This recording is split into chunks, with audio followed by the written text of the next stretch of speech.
Good morning. This is Sunrise. I'm Ayo Makinde. Welcome to the program. Now, what would you say is one of the biggest issues in the news for you? Of course, we're a news channel. We can always try to bring you those issues. And one of the reasons we bring them is so that you can make informed decisions about whatever it is that you consider to be important to you. One of those issues is this position, two actually, but one way, we're going to be discussing some of them this morning. But the fact that the federal government has okayed a 50% electricity subsidy for hospitals and tertiary institutions. Now, why is that interesting? Because just how many days ago, it was yesterday, we were talking about the fact that the University of Lagos was out of power in Lagos due to very huge electricity bill running up to 1.03 billion naira. And in fact, we understand that their monthly bill is circa between 180 million and 400. I'm not really care about it. But the fact that that was shut down was very, very concerning. And it's not just in Lagos. It's even in the University of Ibadan. And I'm wondering how come it's only these two universities that we've been hearing about. Because I can also tell you that a number of other universities may be having the same issues that we're not hearing about here. The question is why. So it's not just the electricity subsidy from the federal government is not just for hospitals, it's for tertiary institutions as well. And hospitals, because we also recall that it's in this same country we heard that the University College Hospital, the UCH in Ibadan, was also, powerless, if we can use that term, because of huge electricity bills. And I'm wondering exactly how this is happening. So 50% subsidy, electricity subsidy for these public institutions. The question is, how long is it going to last? That's on the one hand. The other one is the findings of the FCCPC, which is one of the conversations we'll be having this morning. But just humor me for a bit. So the DG of the FCCPC came out and said one of the things that they found out was that a blender, one, was being sold for about $89 or so in the US. At the same time, in Nigeria, it was being sold for more than 944,000 naira. Please compare the two, even at this current exchange rate. Come on. Or is that the federal government? Is that the state government? It's us. So there are many other issues to speak about concerning that one. Not too long ago, I think it's about a month or so. No, more than a month ago, actually. The FCC, this same FCCPC, protested and complained and said that, look, Nigerians were responsible for price gouging and they were going to deal with that issue. Not too long ago, and I think this is just about within the space of 24 to 48 hours, a private sector practitioner, I think the president of the BUA Group, came out and said that some Nigerians are responsible for not allowing the price of cement to come down to 3,500 naira per bag, and that they're selling for between 7,000 and 8,000 naira. So how do we deal with these issues? That is one of the first conversations that we're going to be having this morning. Fixing exploitative market prices. How do we deal with that? We have a panel to help us have conversations around that one. Don't also forget that the federal government came up with that pronouncement. I don't know whether it's a policy or not. I guess we'll find out. But the fact that the federal government is considering, through the minister, an 18-year age limit for writing WAEC, NECO. Oh, no. I can't allow the questions to start to come now. And then there's the extra large farm and resort. What does that mean? For those of you who live in cities and are thinking of, the days that you spent in the farms. those days are over. Maybe you find out more about that when we're talking about the extra large farms and resorts. In the meantime, there is also lifestyle. You know, we're talking about understanding anxiety. What's that all about, really? Anxiety? Didn't we hear that anxiety is good? Or is it stress that is good? I don't know, but we'll find out during Lifestyle this morning. And the artist of the week, is he gonna sing? Has he been acting? Is he gonna make you laugh? Why don't you wait until we bring you that issue? In the meantime, do me a favor, please. Grab your cup of cocoa, or if you prefer cocoa, and we'll be back to take on the issues for the day.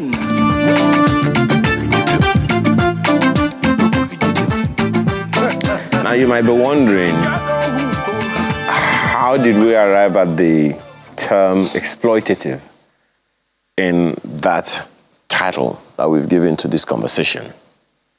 I guess we'll leave that to you, because there are several factors responsible for market prices. Several factors. In this country, someone was telling me that, you know, a bag of tomatoes in Kano or Kaduna was X amount.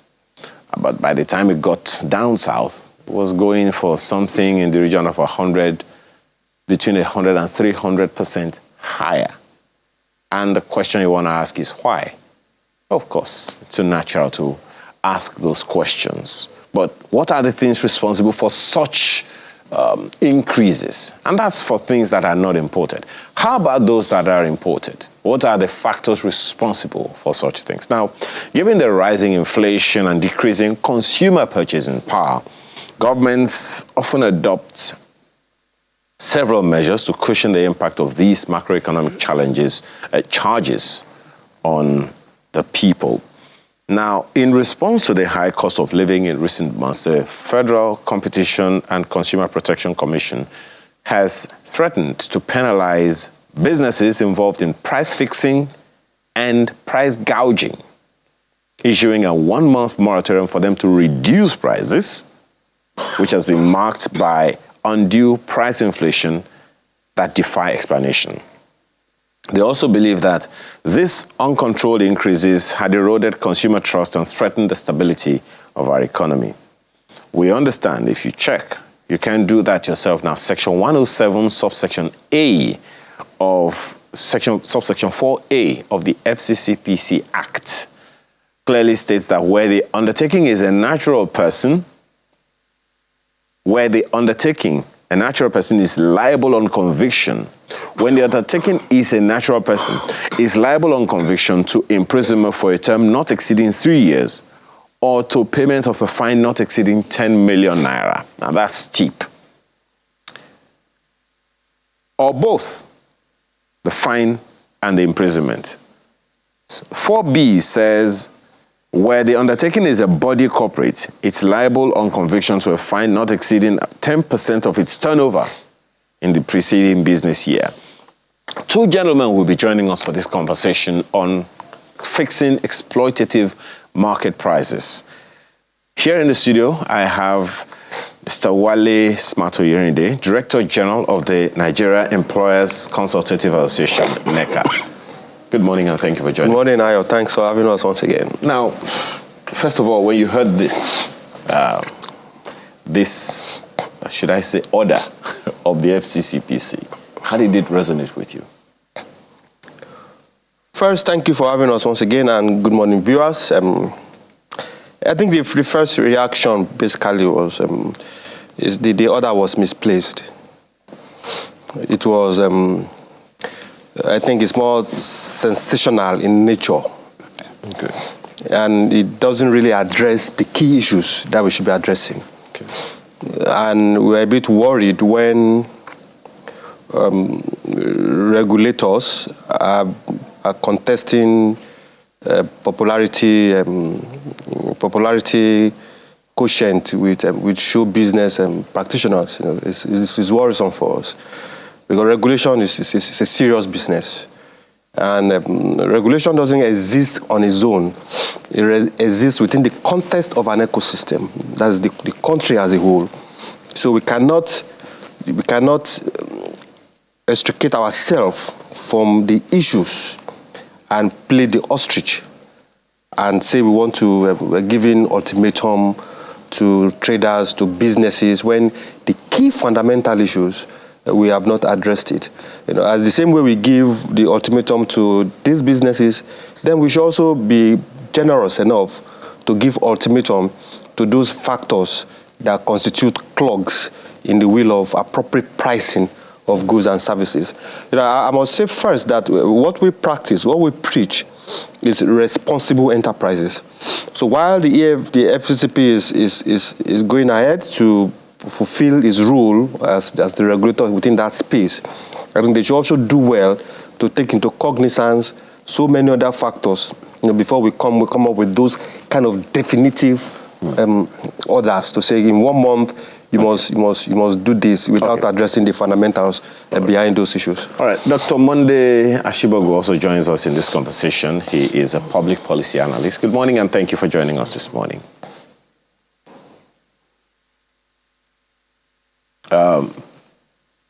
If you can unmute, would be glad, because I'm not sure we can hear you well. If you can hear me, Dr. Ashibogu, this issue of price fixing is something that's bothered the FCCPC for a while, and they've talked about it quite a number of times, including even in the under the previous leadership. We understand that the FCCPC came out hard on people who fix clearly exploitative prices. It would seem like some people just gather together and say, let's agree to this price and we're not going any lower. I mean, what's your perception, first of all, of that issue? Well, for me, the objective of any business is to maximize profits. And where a regulator falls in is to ensure that while maximizing such profit is within the ambit of the law and also within the rules that governs what we call corporate governance, businesses that follow ethical guides to making profits. However, recently the as it's called, FCCPC, has almost become a show business by pandering to the gallery. Why we're concerned is because you do not come to determine my production cost, and then if you don't have the capacity to determine my production cost, you cannot also determine my sales cost. And you must establish, there must be clear evidence to show that these prices that were being fixed are exploitative. The last time I checked was where you have prices that resonate differently from the reality on the shelf. Yes, FCCPC can come in to look at it. For example, there were stores that had, for example, prices of products at 1,000 naira, and when you get to the pay points, they tell you where to pay 1,200. These were things that people would look at as, consumer exploitation. But where you are not involved in the production of such product or service from the beginning to the end, and you are telling me my price is exploitative, I think it's out of the question. And they've not come out to establish to the public that these are measures to detect where you can say prices of goods and services are exploitative. For example, if someone comes out and speculates that cement should be sold at a given price, and others are ensuring that that price is not being sold at that price that the person has stated, it is one thing to be sensational with the statement. It's another to establish clearly that there's every room to show that just one moment, if you can hear me. You already established that it is within the sphere of influence of the FCCPC to intervene where necessary. Is it the problem of inadequate information for you from this government agency, or the fact that you think it is something that they just do at random? This conversation, as I said earlier, it's not new. It's something that the FCCPC has had to deal with from time to time, and it's been in the news. the revelation, concerning the cement price that you talked about earlier wasn't even from the FCCPC. It was from the Bua Group, cements. And they were saying, look, we know that it is possible to bring down the price of cement by at least 50%. In fact, by 100%. Because he says that they are selling the cement at between 7,000 and 8,000 naira. But the bigger marketers are saying no, that this organization will sell with the intention that the market price will be 3,500 naira. But the people who sell them, the retailers, sell them much higher to the people. The FCCPC hasn't even spoken to that one. Should the FCCPC intervene in that reaction, would you say that they are outreaching themselves?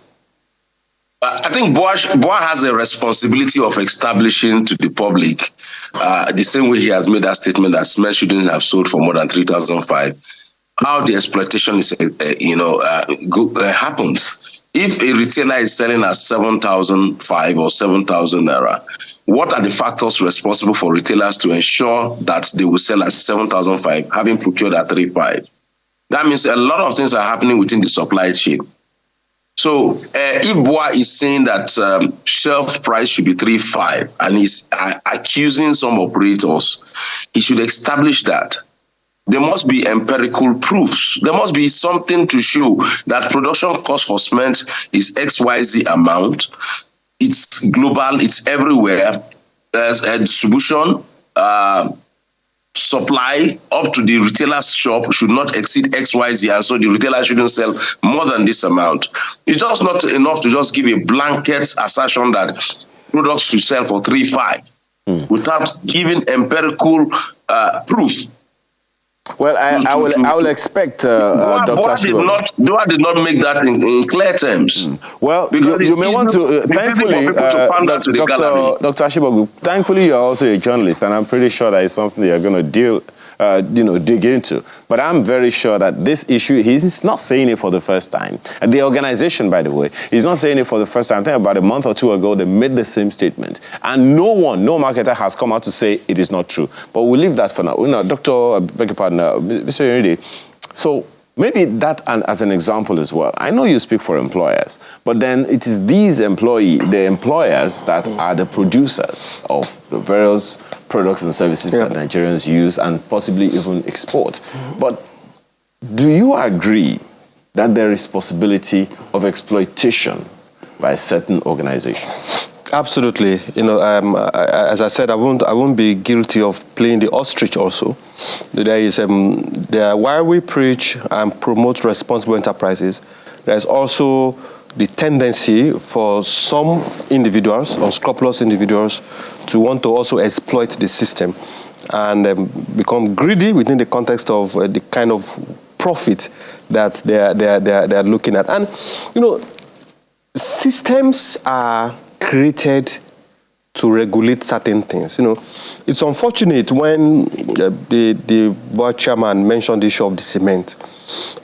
When cement is supposed to be sold for this X price, and at the dealer side, the dealers are saying they cannot sell for that price. Those dealers, they are not spirits. And if I'm a producer, I have the option of creating alternative channel of selling. These dealers are not they're not spirits, they're not the producer. So as a producer or as a manufacturer, if certain elements within the value chain, within the supply chain are frustrating my efforts, then I have the option of creating an alternative value chain, alternative channel of selling at that price. Now, somebody mentioned earlier that it's a free market. We are practicing market economy.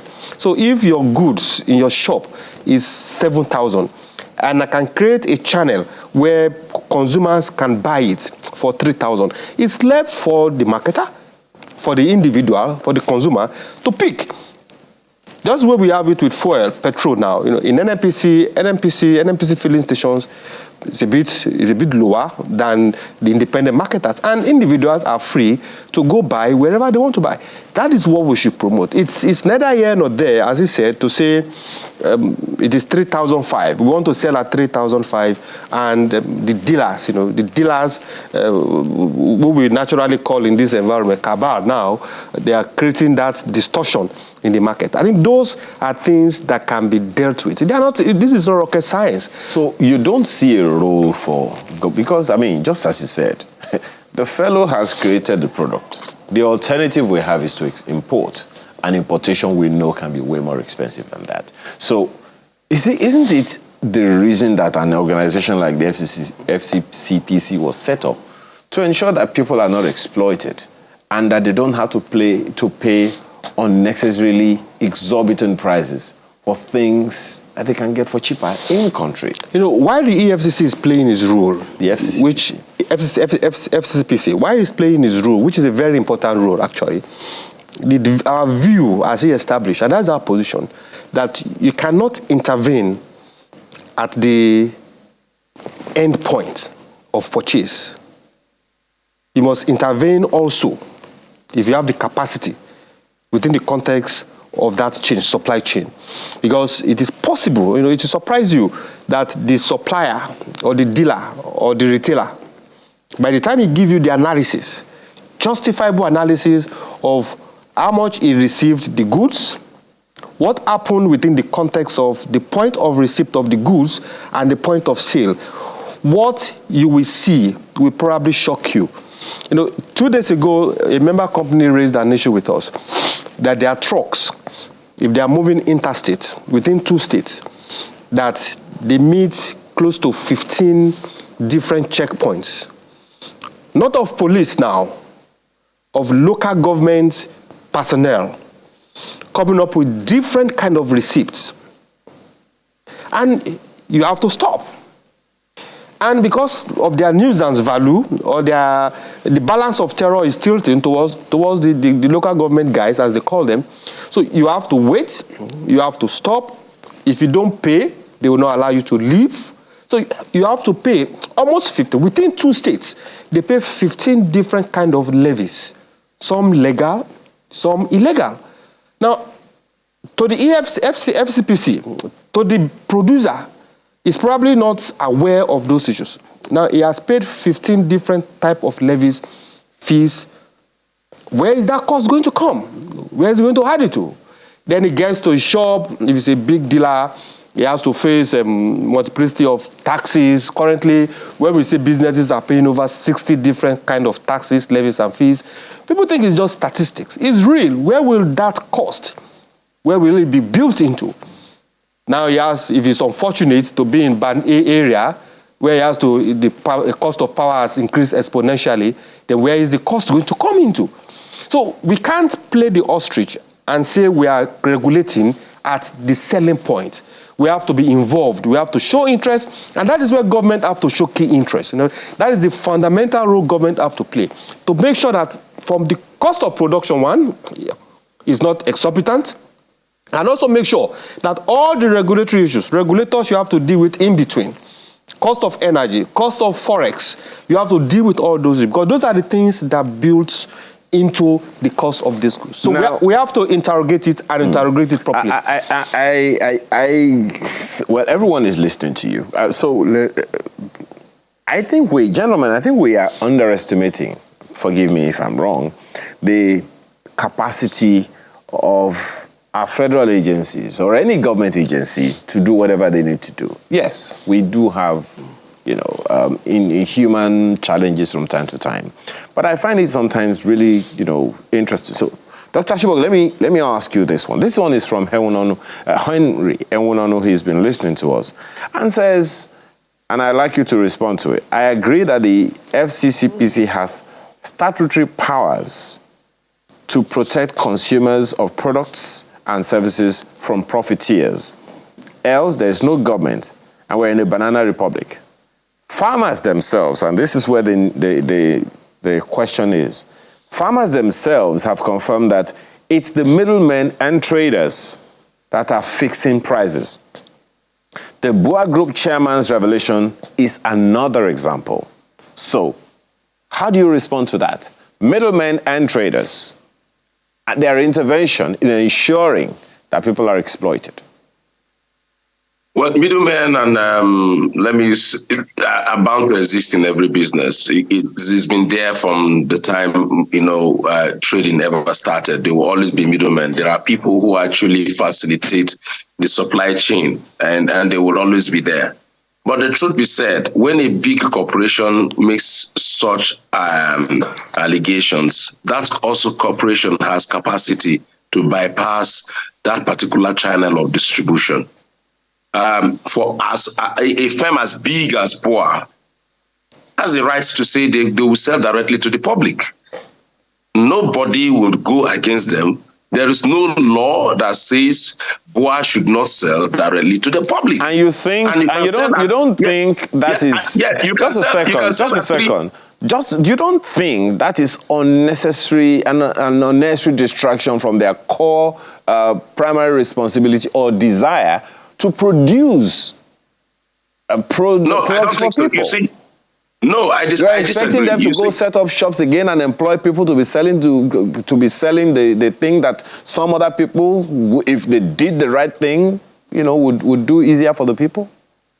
No, there are responses to different market scenarios. You see, where you find a market becoming that exploitative and you want to affirm to the public that this is real, you can say, look, I'm going to just do that at my depot, for example. It's 3,005. And anybody who wants to buy, come there, whatever quantity you want, you will get it. Now, that would also force the hand of those dealers and distributors because they are majorly buying from him. They are also buying from other dealers, other suppliers. So if those distributors find out that he does not need them for the public to know that this is the price, I can tell you for free, they will be compelled to beat down the price. That's another way to show proof.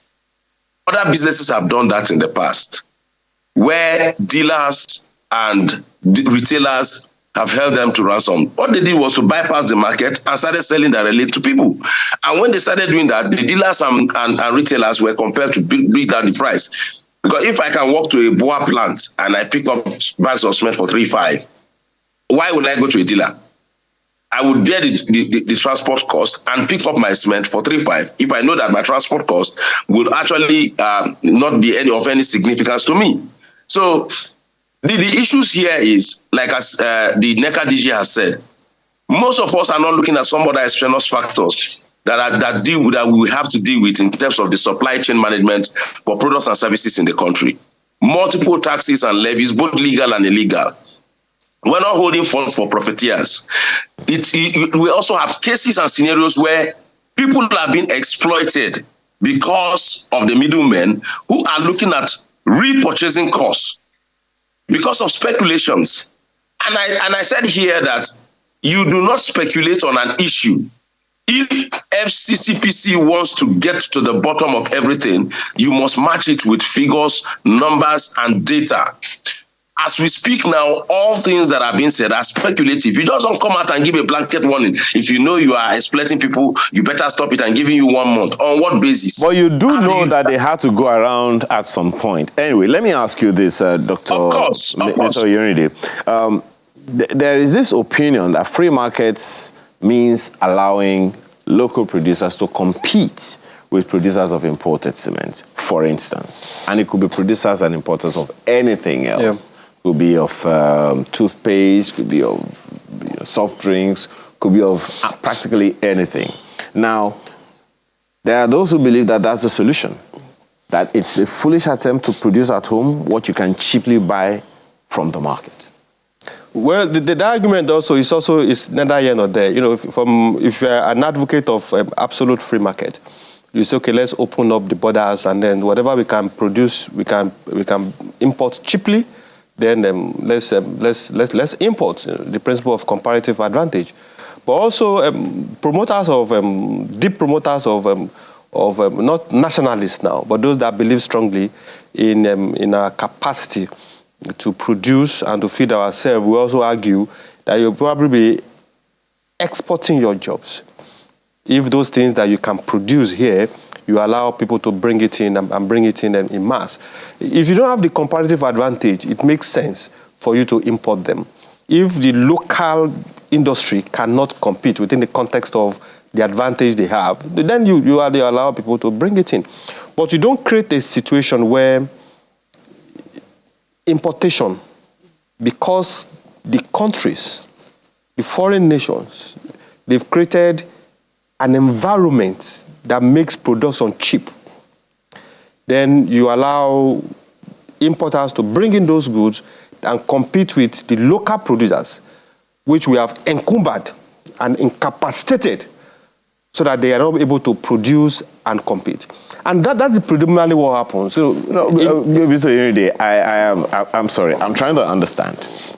Yes, and if in fact Dr. Ashibogo has been in this station in the studio with me, and we've talked about situations where government agencies, be it federal, state, or local, absolutely, encumber people. You've talked about 60 taxes for every individual, for every business individual organization. We have also seen in this same studio a catalog of about between 30 and 50 stops at which you pay one thing or you pay the other, you pay one thing before you get to final destination. We've seen all of that. Absolutely. But a situation where, for instance, I mean, Dr. Ashibogo also referenced it when I mentioned it, and it's something in the dailies, everyone can read it, that you bought something for about 100 and something thousand naira, imported, and the shelf price in the US is valued at something in the region of 140,000 naira in Nigeria. And you put it on the shelf in Nigeria at more than 900, almost 950,000 naira. If that is not exploitative, tell me what is. Okay, now, as he said a few minutes ago, that's just one example. You are also being speculative now, because that's the findings of the FCCPC. What the analysis you just gave now is it costs the price in the US, and then you import the same goods, the same products into Nigeria, and it costs this same price. Now, there are two factors you can check out that could be reasons for it. One, the factor we've discussed and you've mentioned significantly, exploitation. That the shop owner is greedy and is trying to exploit the market, the segment of the market where he plays. That is one. Greed, that is one. Two, the context of what happens from the time he imported the goods. Because you also have to interrogate it. He brought the goods from the US, he imported through the ports. What happens with custom? You have to interrogate it. You have to interrogate if peradventure is unfortunate to get loan from the bank at a certain interest rate, and before the goods get to Nigeria, the context of interest rate has increased significantly. You have to interrogate that. So to arrive at the likely cost, because it will be dangerous to fix the price for him, to arrive at a likely cost of that goods, or your assumed cost of that goods, you need to interrogate all those issues. What is the clearing rate for him? What is the amount he paid for customs? What is the energy cost? What is the taxes he's going to pay? What is so many other costs that he has incurred within the context of that supply chain before the goods get to the shelf? If you don't interrogate it, then we might be speculative and we might be working in error. As I said, it's possible that the business owner is greedy and is trying to be exploitative, which is one, which the FCCP can deal with. But for us to arrive at a true cost, and that is why research and empirical data will assist us in dealing with all these things, we must be very sure so that we don't punish unnecessarily somebody that have taken the risk. And it's very risky doing business in this country. For somebody that have taken the risk to start a business in this country, whether manufacturing, whether services, whether importation. If you don't interrogate the cost that has been built into it, either by reason of the business itself or by reason of regulatory or exploitative activities of middlemen, if you don't interrogate the cost, then it will be very unfair to the business owner, it will be very unfair to the person that have taken the risk to invest to start a business in this nation. Okay. I have to re-emphasize, it is possible that the business owner is greedy and want to be exploitative. And at the same time, you don't, because of the exploitative action or tendency of one or two business owners to now put others that are legitimately doing their businesses, but they have been caught in the quagmire of all these taxes, all these levies, they have been caught in that quagmire. You don't punish them because those costs, they are real. You know, you mentioned early today that I have to say this also, that University of Lagos electricity bill is over 1 billion. Do they run a manufacturing business in UNILAG? It's basically offices. So if I'm a business owner, you know, and before now I'm paying 1 million, 10 million, 100 million as an electricity bill. Okay. And because I'm fortunate or unfortunate to be in Band A, and I have to pay 1.3 billion, where exactly do you want the cost to go to? It goes back to the cost of the goods. Now, I'm going to, both of you are going to speak to this, but listen to this one, Dr. Ashibogu, from Dr. Ojo, who is an environmental management consultant, and he sent us an email, says, the views of the gentleman you are chatting with gives us a clear idea of where we are. Imagine asking Boa to set up a retailership and be selling 1 or 2 bags to the public. What then is the essence of having registered dealers? He says, while we can even understand possible hikes in the costs of locally produced items, especially food, given diesel costs and so on, what about imported items?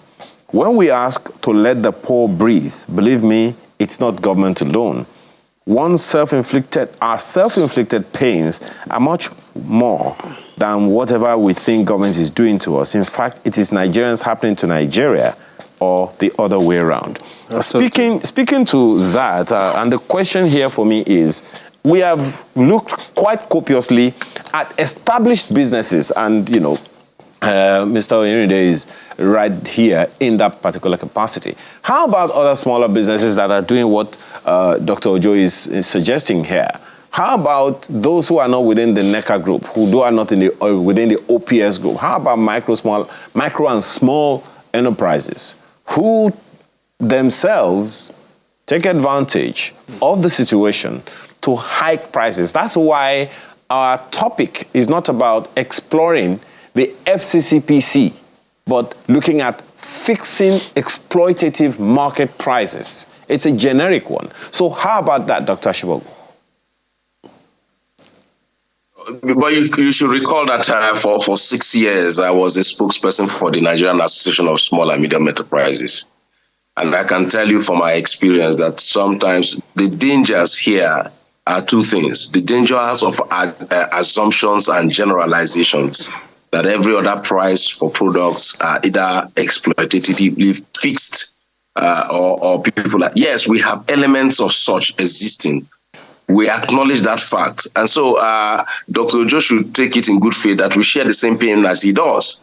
We've had issues where it's established that an individual has actually been exploitative in their pricing. It's there. They will exist. But the truth be said, for you So can we, just a second, because we have already given it to the FCCPC quite significantly. So can we speak to Nigerians? What should Nigerians do to such Nigerians who are exploiting themselves? See, there's no monopoly of products here in Nigeria as we speak right now. The retailer who has fixed a price that is exploitative, you have a choice to go elsewhere to pick up that same product in another store at a less amount, except where it is seen as gang-upped. So, and that's but which we find very. I'm being very comfortable not to say that it is true. You don't generalize, and I don't work on speculations. Empirical data is very important for you to actually accuse a set of persons of racketeering, price fixing, and so on and so forth. It's not that it hasn't happened in this country before, Dr. Ashibogu. Remember the telecom sector? But please, we need to be very careful. We must avoid 2 things: being speculative and generalizing. And I'm being very careful about it. I'm being very careful about it. I accept the fact that we have cases of exploitation. We have cases of people fixing prices arbitrarily, people who are trying to mark up beyond market expectations. These things exist. But what I will be, I will not do is to generalize or just speculate that it is so universally everywhere. No, I will not do that. We must have empirical data to show that these things exist. In the case of what that I used as example, I said you can bypass a market to show proof. Do not mean that that's what's going to be sustainable. You will force the hand of the middlemen and retailers and dealers to be whipped into line as far as the public is now aware that this is a cost. Okay.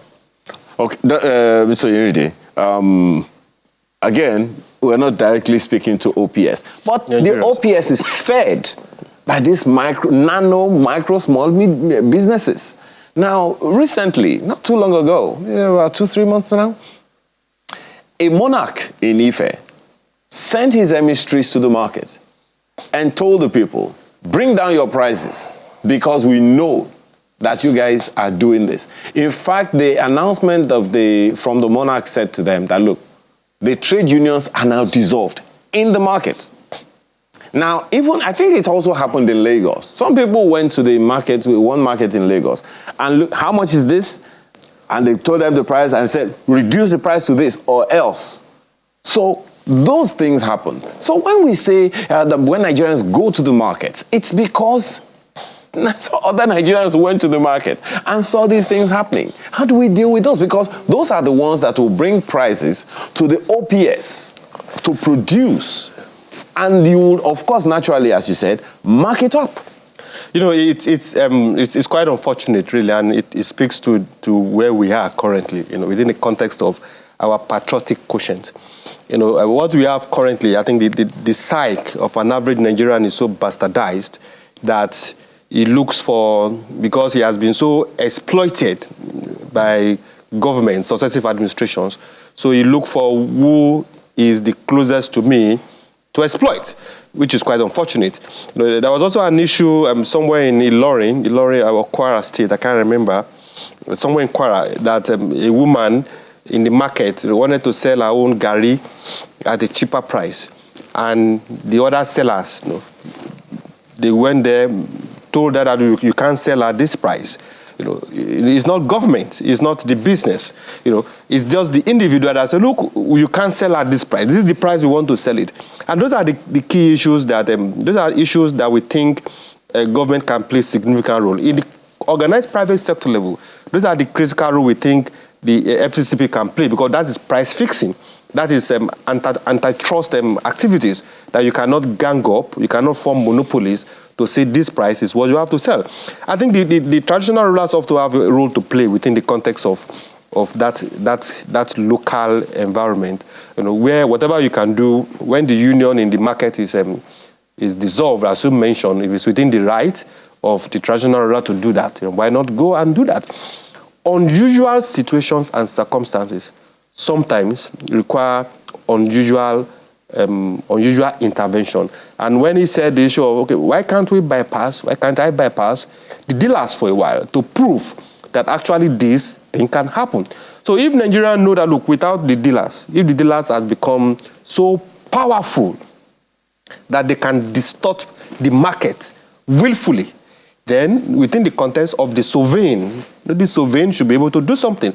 And the issue of the fuel subsidy also, cabal in the fuel subsidy, it was worrisome when the president, during his comments, when he made the pronouncement then, during one of his public comments, his addresses, and he said there are cabals in the oil industry. And you wonder, why can't the sovereign frontally address the issue of the cabal? So now we have built cabals in different sectors, as you have the cabals in the market, the local market, then you have the cabals everywhere. But the sovereign can actually address these issues. And if they are so strong that you can't frontally face them, then you can go the unconventional way and create new channels, alternative channels of supply, so that the consumer can actually benefit. What Lagos State government is doing, this market, I think this Sunday market, I think it's one of those, it's an innovation.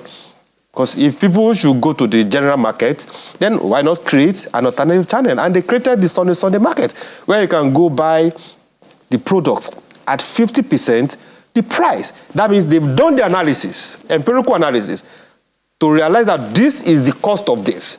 So you can actually go to the market predictably, knowing that this is 50% of what I'm going to buy. So unusual circumstances, sometimes we necessitate you to be innovative, and come back to innovation.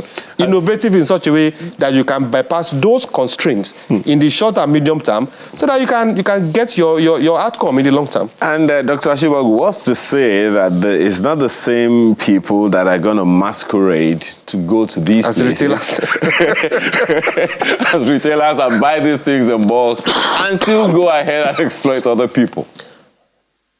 Well, I think we should be innovative. I don't think there's anywhere in Nigeria here where you say you can hold anyone to ransom when it comes to prices of products and services. Nigerians are very creative people. They are very innovative, and they have a way of getting what they want. Yes, you may have people who will gang up and then come off to buy off the shelf, but I think the answer will be very simple. The retailers are going to be there. They will always be there. Dealers will always be there. We always have people who have formed themselves as cabals and want to fix things for their own interest. What should be the responsibility of government is to look at these things with empirical data while nipping it in the bud. If you do not have empirical data, it is dangerous to generalize and speculate and say everything in the market has been hijacked, and we need to show proof. Because my concern is dealing with the issue not from a speculative point of view. If the marketers come out today to challenge you to provide evidence that this does not exist, I would expect the FCCPC to have documents to show that. I'll give you an example. For those who live within the Badagry region, just between the Badagry roundabout to Seme border, there are 19 checkpoints, 8 police checkpoints, 3 port services, NDLA, customs, and immigrations. And all those checkpoints are exploiting people on that route. I can say this with every sense of emphasis. Okay. You need to go on that road. And then at the end of the day, the person who is going to sell at Seme border or at any of those border towns, the prices are ridiculously high. Absolutely. Imagine buying bottled water for 1,000 naira.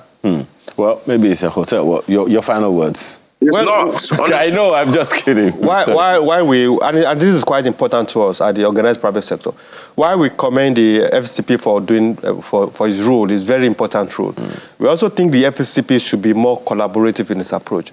I think they should be more collaborative and less punitive within the context of carrying out his role. The private sector is willing, we are ready, we are committed to driving price down, but we need the FCCP need the concurrence, the partnership and collaboration of all stakeholders to achieve its full objective. If not, we'll continue to be speculative, we'll continue to be sensational, and we'll have isolated the critical stakeholders that should help it to achieve its long-term, its short, medium, and long-term objectives. Thank you so much for your time this morning. Before we go, I understand we have one email that has come in. Because, the issues are not just going to go away. Absolutely. We have to continue to deal with them the best way that we can. Okay, that message is not coming in just yet. But just to also say that, and to thank you for being here this morning.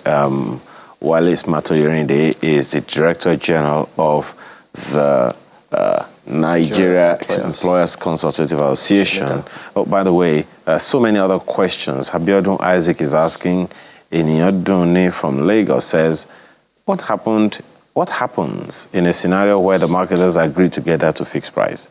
What other data do we need than what we all are currently experiencing in the country today?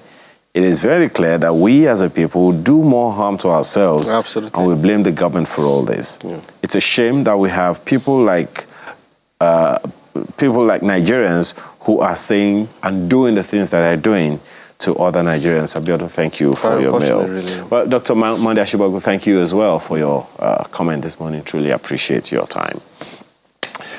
When we return, we get into the next conversation. Still similar. It's still got to do about numbers, not prices.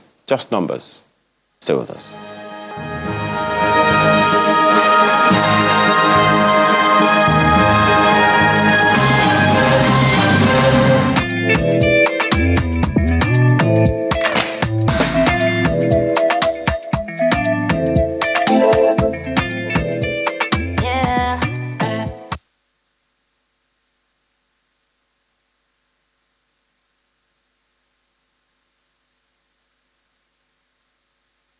Well, thank you so much for joining us for this conversation. This second one is, you've seen it on the screen. The federal government recently announced that anyone under 18 would not be allowed to take the NECO, as National Examinations Council, and the West African Examinations Council, WAEC exams. The minister said, well, the WAEC and NECO have been instructed to implement an existing policy requiring candidates to be at least 18 years old before they can take the West African School Certificate Examination and the Senior School Certificate Examination, respectively. He clarified that this age requirement was not new and that JAM, the JAM's UTME also maintains an 18-year age limit for candidates. He explained that the minimum age requirement for university admission in Nigeria must be 18 years and argued that during a meeting with JAM in July, it was agreed that students under 18 would be admitted, but starting next year. So JAM would strictly enforce the 18-year requirement from next year. Well, two people will join us to have this conversation this morning, but let's begin with Mr. Ani Basi-Eyo, who is CEO, Lani Group. He's co-founder, Axiom Learning Solutions. Thanks for joining us this morning, Mr. Basi-Eyo. Good morning, and thank you for having me on this last day of August. Interesting. So, what's your take on this position of government? I think, as the minister said, there is an existing policy, and I believe that it is alluding to the 6334 education policy that was promulgated by the Jibril Aminu administration over probably 30 years ago. But I think fundamentally, we need to understand that we have a learning crisis in Nigeria. We have a learning crisis, we have a skills crisis, and we have a labor migration crisis, the Japa versus Jakpada conundrum.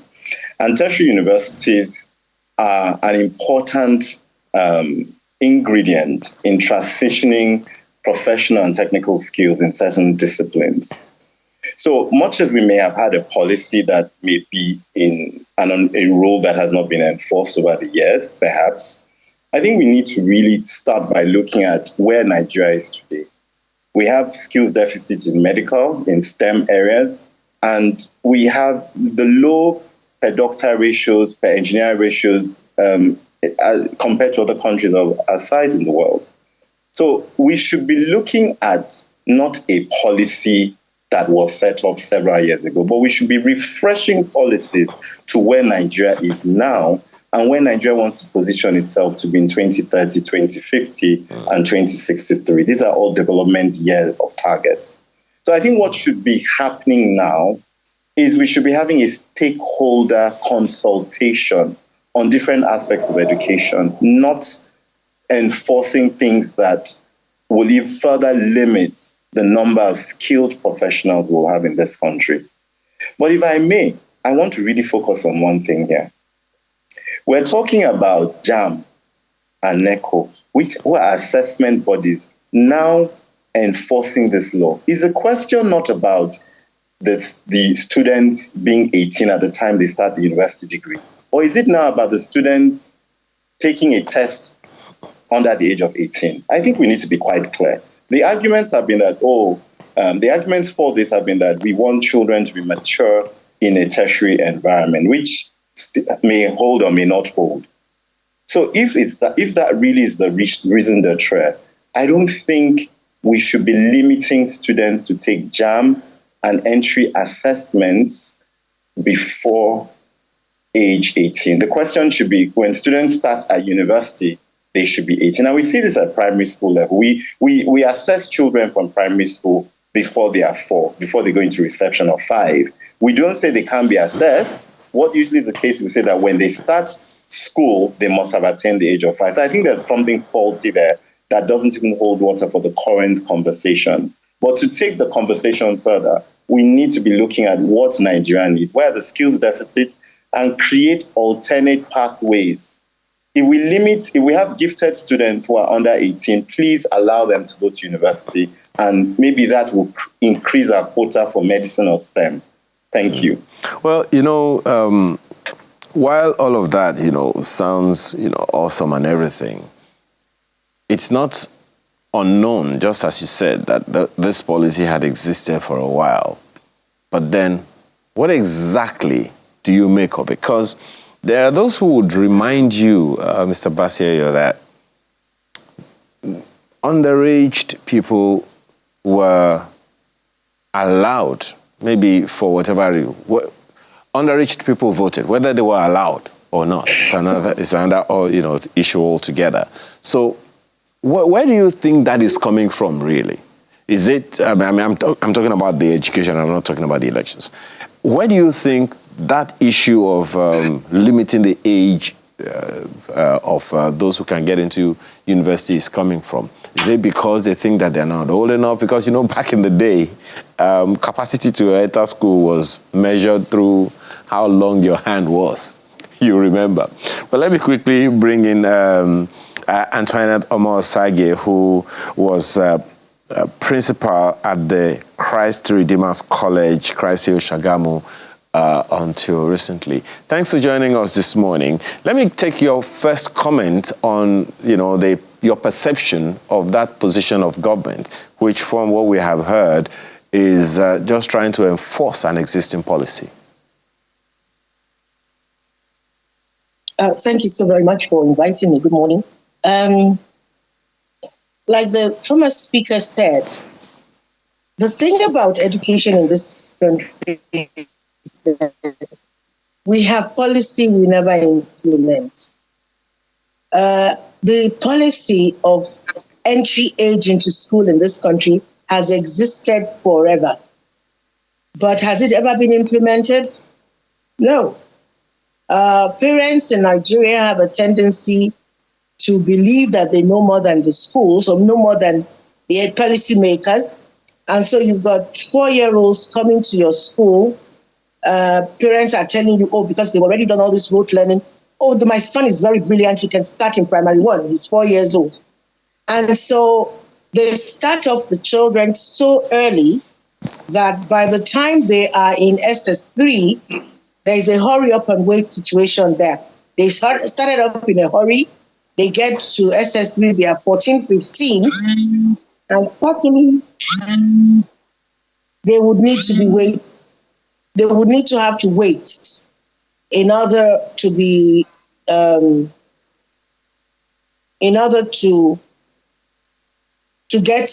anywhere. Because at the age of 14, technically they can't go into the university. They should be able to get anywhere. But then again, surprisingly, the next thing you know, the child is up and telling you, I'm already at the university, I'm in year 1, at the age of maybe 16. So the problem is not that the policy is not there. The policy is there. There are lots of people waiting to implement this policy, but it's not being implemented. Is it that it is not implemented or is not implementable? Because, someone has referenced, when we were talking about this issue, someone said, look, how about special kids, children who have exceptional skills? For instance, I left secondary school when I was 16. So if I was going to go into university immediately, I would have gone to university immediately. And there are those who probably got out of university, secondary school younger than I was at the time. And it happens, even in your former school. So children who, that's exceptionally good educated. So what happens in that scenario? They sit at home until they're 18? Over the years, when I've had exceptional children, and I've had many of them, to God be the glory, I always advise parents, this child is already to go. Yes, this child is very good, but there are things you can do. And I always insist they go and learn a skill. They go into some kind of a technical program where they learn a skill for the 2 years or so that it's going to take them to come of age. I've always insisted that parents should let their children turn 18 before they head for the university. More for the emotional stability that 18 brings on a child, on a teenager. And my recommendation to parents has always been, allow your child to spend a whole year at home. Let him go into some kind of technical training.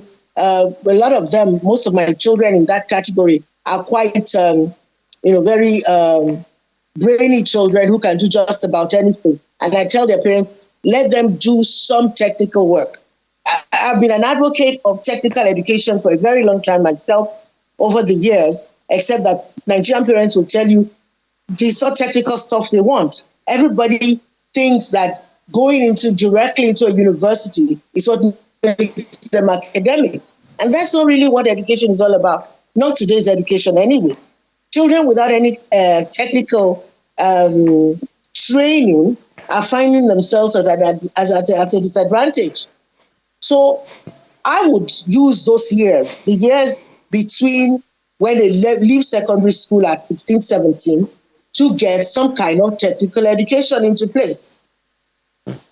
And then when they are ready, they should be able to enter the university.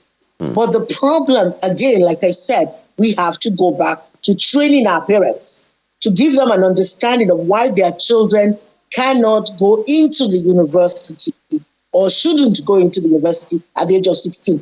Asking the examining bodies and the JAM to be the ones to enforce something that the Ministry of Education hasn't tried to enforce from the base, I'm not sure how that's going to work.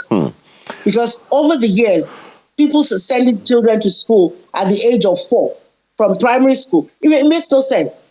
And you see, when you have children who are brilliant, what you are expected to do for them is to enhance the curriculum so that they don't get bored in school, but they are being fulfilled.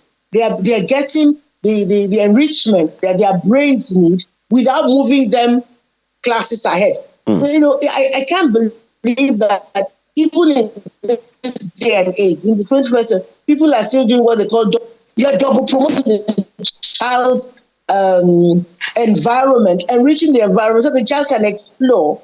Instead, you are physically moving the child into a room with older children, and then the child sits there and either gets bullied or something goes wrong emotionally. So the challenge for you, a brilliant child. Yes. The challenge for you is not whether or not the child is brilliant academically. The challenge for you is the emotional and psychological development, right? That is very key. That's very key. Because it's key to what happens to the adult. Okay. Even adult has already got his life messed up, to use a word which I'm not particularly happy about, emotionally because of something. I always tell parents, I say, look, what's the need for the hurry up and wait?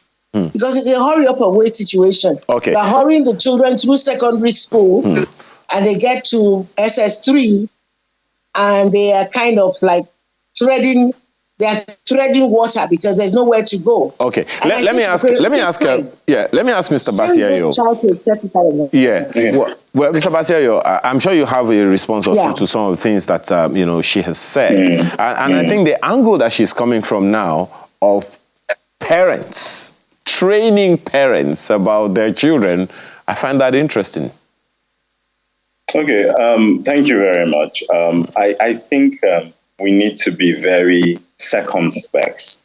And I say that carefully. 6334, which is the policy sort of that it's sitting on at this point, was a policy created over 30 years ago. The world has completely moved on. So I hear some of the things that have been said by the other speaker and out in the environment. We need to first of all realize, why are we educating Nigerian children? We're not just educating Nigerian children because they're going to school. There is a goal in Nigeria for 2030, a Nigeria where there's equality, a Nigeria where children are politically engaged, in Nigeria where we have the skills on ground to do, whether it's automotive engineering, whether it's medicine, etc. So we need to understand, first of all, the visioning, the leadership, the education leadership. And I think that's the bigger problem here. You know, if I may allude to the UK, after the Second World War, there were problems. There was a shortage of skills. And they created several intervention pathways because they realized that they needed to ramp up skills into the labor market quite quickly. Same thing in Germany and most of Europe. So why are we here in 2024 in a country where we don't have sufficient skills, where there's such an inflection between basic education and tertiary education? Why would you want to hold children who have attained the required educational prerequisites to go into tertiary education? Yes, there may have been a policy, there may be an existing policy, but policies are not dead. Policies are supposed to be dynamic. They're supposed to reflect the needs of the environment. As we're talking today, I heard what Madam said, but the reality of Madam is private school and urban. When you go across the country, right across the 6 geopolitical zones, you'll find that many children are not even in school. They are carrying out labor for their parents. They're on farms. So if these children can be at farm at 16, 14, we're now suddenly saying that they cannot transition. What data are we inferring as 18 as being the cutoff age? Is it data based on African emotional stability, an African child? Or are we again copying from what we've seen in Europe because the Ivy League schools in the US and the UK accept at 18? I think we need to really focus on our problem. We have a learning crisis. 21 million Nigerian students are out of school. Our labor market, we don't have skills. Jobs are not being fulfilled because we don't have people with technical skills and academic skills to fill out those jobs. If we are creating a policy and we say it must be 18, it's not the assessment and testing bodies that enforce or should enforce that. It should be the universities, the institutions where the children go into. If you do common entrance, you can't say that back in the day. You won't say because I was 9, I won't do common entrance. It's at the point of entry into St. Greg's or King's College that the principal will send me back. So it should be what happens at post-UTME. Thirdly, a child may be 16 and finish with school, academic school, and you allow the child to do their JAM and, their JAM results and the ECHO, and they pass. And they can then defer and say, okay, I want to go in at 17 or 18. And lastly, we need to understand that there are different pathways. There's a pathway for intervention. Several years ago, we brought in the quota factor. We brought in the quota factor because a part of the country was disadvantaged. So we need to understand that we have several Nigerian children that will not enjoy a common and shared prosperity because they are not going through a proper quality education. And why are we going on about 18? What is the quality of the program in the school? Should that not be the focus of what we're doing or what we should be talking about? That the quality assurance of our courses, the malpractices that even happen in the school, are not largely by these underage kids. They are even by kids, mature adults doing masters and PhD. So let's have a very balanced conversation. We may live in urban centers, but Nigeria is not just about the urban. Nigeria has rural, it has farming communities, it has nomadic settlements, and these children must all share part of Nigeria's common prosperity. And that means that we need to start creating intervention programs to take a lot more people through academic, technical, and vocational, and age shouldn't be a factor. What we should be looking at here is a question of, do we have skills in 3-4 years' time to drive Nigeria forward? But to close my conversation and argument, let us stop being emotional. Let us be data-driven. If we're saying children are not balanced at 16, 14, and 17, what is the basis of your data? What is the basis of your data? Because at the same vein, we drive past the streets of Nigeria and we see underage children hawking and we don't make noise about it. Thank you. I'm sure, Ms. Omosage, you want to respond to some of the issues raised? I certainly do. Let me begin by saying that this 6334 educational policy is over 40 years old. It came into existence in the 80s. That's number one. Number two, unfortunately, the 6334 was never, like I said, properly implemented. Because built into the 6334, had it been implemented, we would have skilled workers. Because inside that program at the time, inside that policy, children were to learn from JSS 1 to 3. There was a lot of technical education built into it. But like I said, a lot of policies in this country never get implemented, and I believe that's a proven fact. And I do recall sometimes in the late 90s and early 2000s, the short period when Dr. Mrs. Ezekwesili, Obi Ezekwesili, was Minister of Education. She was trying to do a turnover on the national policy. And she stated something that I've held on to ever since as an educator, that the way our system, the original 6334 policy was stated, was that by the time our children are coming out of our secondary schools, and this had nothing to do with private or public schools, I mean, urban schools and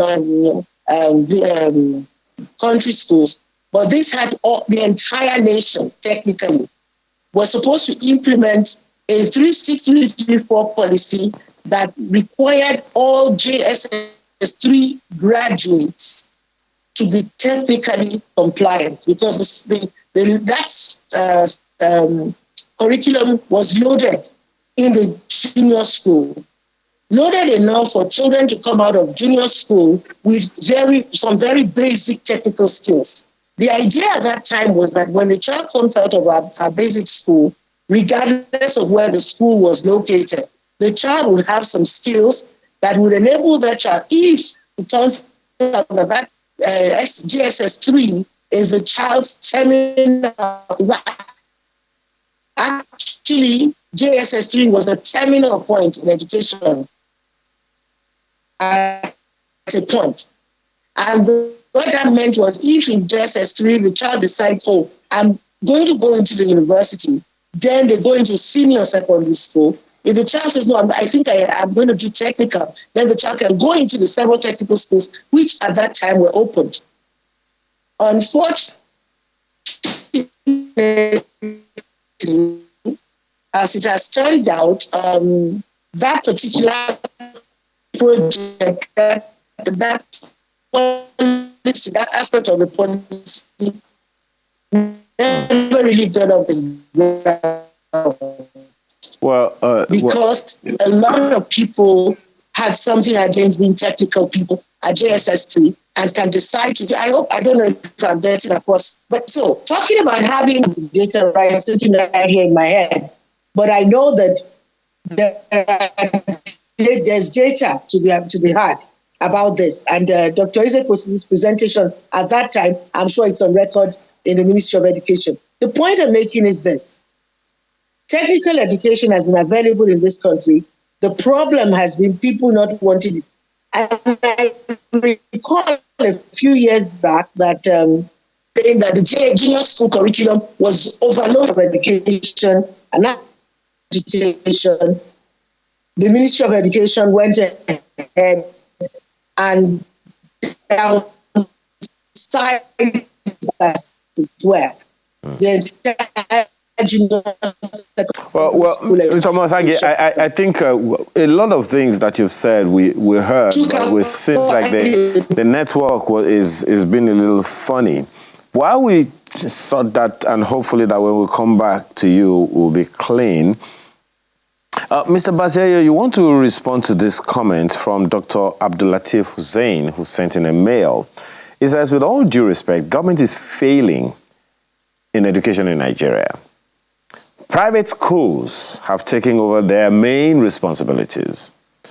Public schools are no longer what they used to be. To date, public schools do not tolerate underaged, but the private schools do. Most parents are now jumping primary 6, while some private schools, all in the name of money, accommodate all sorts of awful irregularities to make extra money. Most parents have turned geniuses to strugglers in schools due to wrong age in classes. It's a welcome idea, but it should be at the university level. How do you respond to Dr. Hussein? Thank you for that point. I think there's some public schools that are doing well, but largely we have an education crisis in the country. And I think what we've been doing here is playing lip service. What we've been doing for many years is continuing to play lip service rather than address the criticality of the matter. Remember, I started my conversation about visioning and leadership. It all stems from why are we educating Nigerian kids? What are we educating them for? And how do we educate them? If we just keep tinkering with a policy, we've heard the other speakers talk about Jibril Aminu's policy. It's 40 years old. I was the first set of JS1 in 1988. I ask you a question. In 1988, was coding a big thing in the world? Was artificial intelligence around? Did we have keyhole surgery? Did we have laser surgery? So the curriculum needs to change. It needs to be reflective of where science is it a problem? This issue, but I apologize for butting in, Mr. Bassey, Yes. but the issue on the burner now, is it of the problem of curriculum or even the age? There's something that she said. I'm sure you're aware that the Federal Ministry of Education is already reviewing the curricula. We heard that quite a number of times. And I'm hoping it's for all classes of levels of our education. But something Madam said earlier, and I've always argued this in my own private thinking, that when we talk about education, most of the time we limit our education to academics. So we do not talk about social education. We do not talk about moral education. We don't even talk about emotional intelligence with these kids. And I think that's the argument that she's making, without making any case for her. What's your take on that? Because you find some very smart kids, really smart, academically smart kids. But then you find that these are the ones, someone sent another email. Let me I'll respond to that. Someone said that, these are the extremely smart ones. They are the ones that you find in cults and all of those things.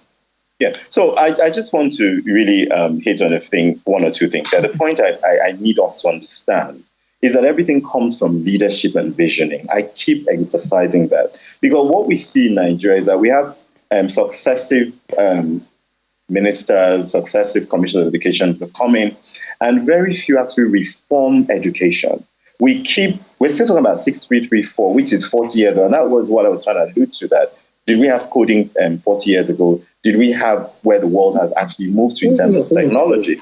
So we need to revisit why we need education in the first place. And you are absolutely right. It's not just about the academics. There's technical education. There is soft skills as well. So when you talk about emotional intelligence, if the system is truly working, I have an education. I sit on the board of an education technology company that trains teachers. We train teachers at basic education level in emotional intelligence. So if a teacher has those skills, they can build the child alongside with the parent from age 7, 8, 9, 10. It's not suddenly that the child needs to mature at 16, because those things have come in through the after-school club activities. They've come in through successive guidance counseling. It's a woven tapestry. Education is not just about testing a curriculum and then you test and assess the output of that curriculum on a child and then you transition them. That is where we're having a big problem. Madam referred to Dr. Ezekwesili's report. Dr. Ezekwesili's report is 17 years old. We need a round table now. We need to create a state of emergency in Nigeria, the education sector, have a round table with multifaceted representation to rebuild the education landscape. Every other thing we're doing, we're tinkering with an old engine. The question you mentioned about the private school, yes, there are private schools that, address the whims of the parents. It's not dissimilar. It's also termed in developed countries, a global thing. Why do you think that happens? It's because the private school inspectorate division is not doing what it's supposed to do. Quality assurance it's an integral part of education. So if you are either doing that as a ministry or as government, you need to enforce and quality assure schools. So, for instance, we know we have a broken budget, and I really think at this point, the federal government and the subnational ministries of education should truly become regulators. They should stop trying to be the provider as well as the regulator, because it's not working. Okay. Well, madam, back to you now. And I'm sure that you want to react to one or two things that he said, but there's also this email from Dr. Ojo who says, like Ayo, I left secondary school at 16, but of course, we did only 5 years of secondary school at that time. So if you simply add 1 year to the 5 years we used to spend, I would think that minimum age should be set at 17. Mr. Ayo's position is rather simplistic. You see, academic qualification without the corresponding emotional and chronological maturity is a recipe for failure. Many of the children being recruited into cults are the young, academically brilliant, but immature ones. Okay, well, let me first of all say something about the data we use and the rest of it. You know, with education, yes, the curriculum, Dr. Eze's question is 17 years, it needs to be reviewed. There needs to be a roundtable. That is all, it's all a given. Because every child want to do anything with education, you need to sit down, because the world is there. What I believe we're talking about here is getting the base right. If you're going to build on anything, you have to have a good base. And when it comes to education, the base is where you start to talk about what's going to happen when the children are turning 17, 18. Like I said, government has put down what they believe is a foundation. Is the foundation old? Yes, it is. But sometimes it's not every time you have to, invent a new wheel. The wheel has been invented. Just decide how you want to use it and what you want to use it for. Nigeria has an educational crisis. There's no doubt about it. And the crisis comes in several forms. We have a content problem with our curriculum, and that needs to be reviewed because, like you said, we're now dealing with AI, we're dealing with coding and all the rest of it. I recall years back, let me use typewriting, for example. One of the things was expected to teach in junior secondary school was typewriting and shorthand in those days, talking about 25, 30 years ago. And then as times went on, it was no longer typewriting. We couldn't even get typewriters to buy. It became keyboarding. We're coming into the age of the computer. So schools began to change to keyboarding. But you will find that the children who learned how to do the manual typewriter moved into the world of keyboarding a lot faster. They had a basis. All of these things have always been in the curriculum. Do we need a content review? Certainly.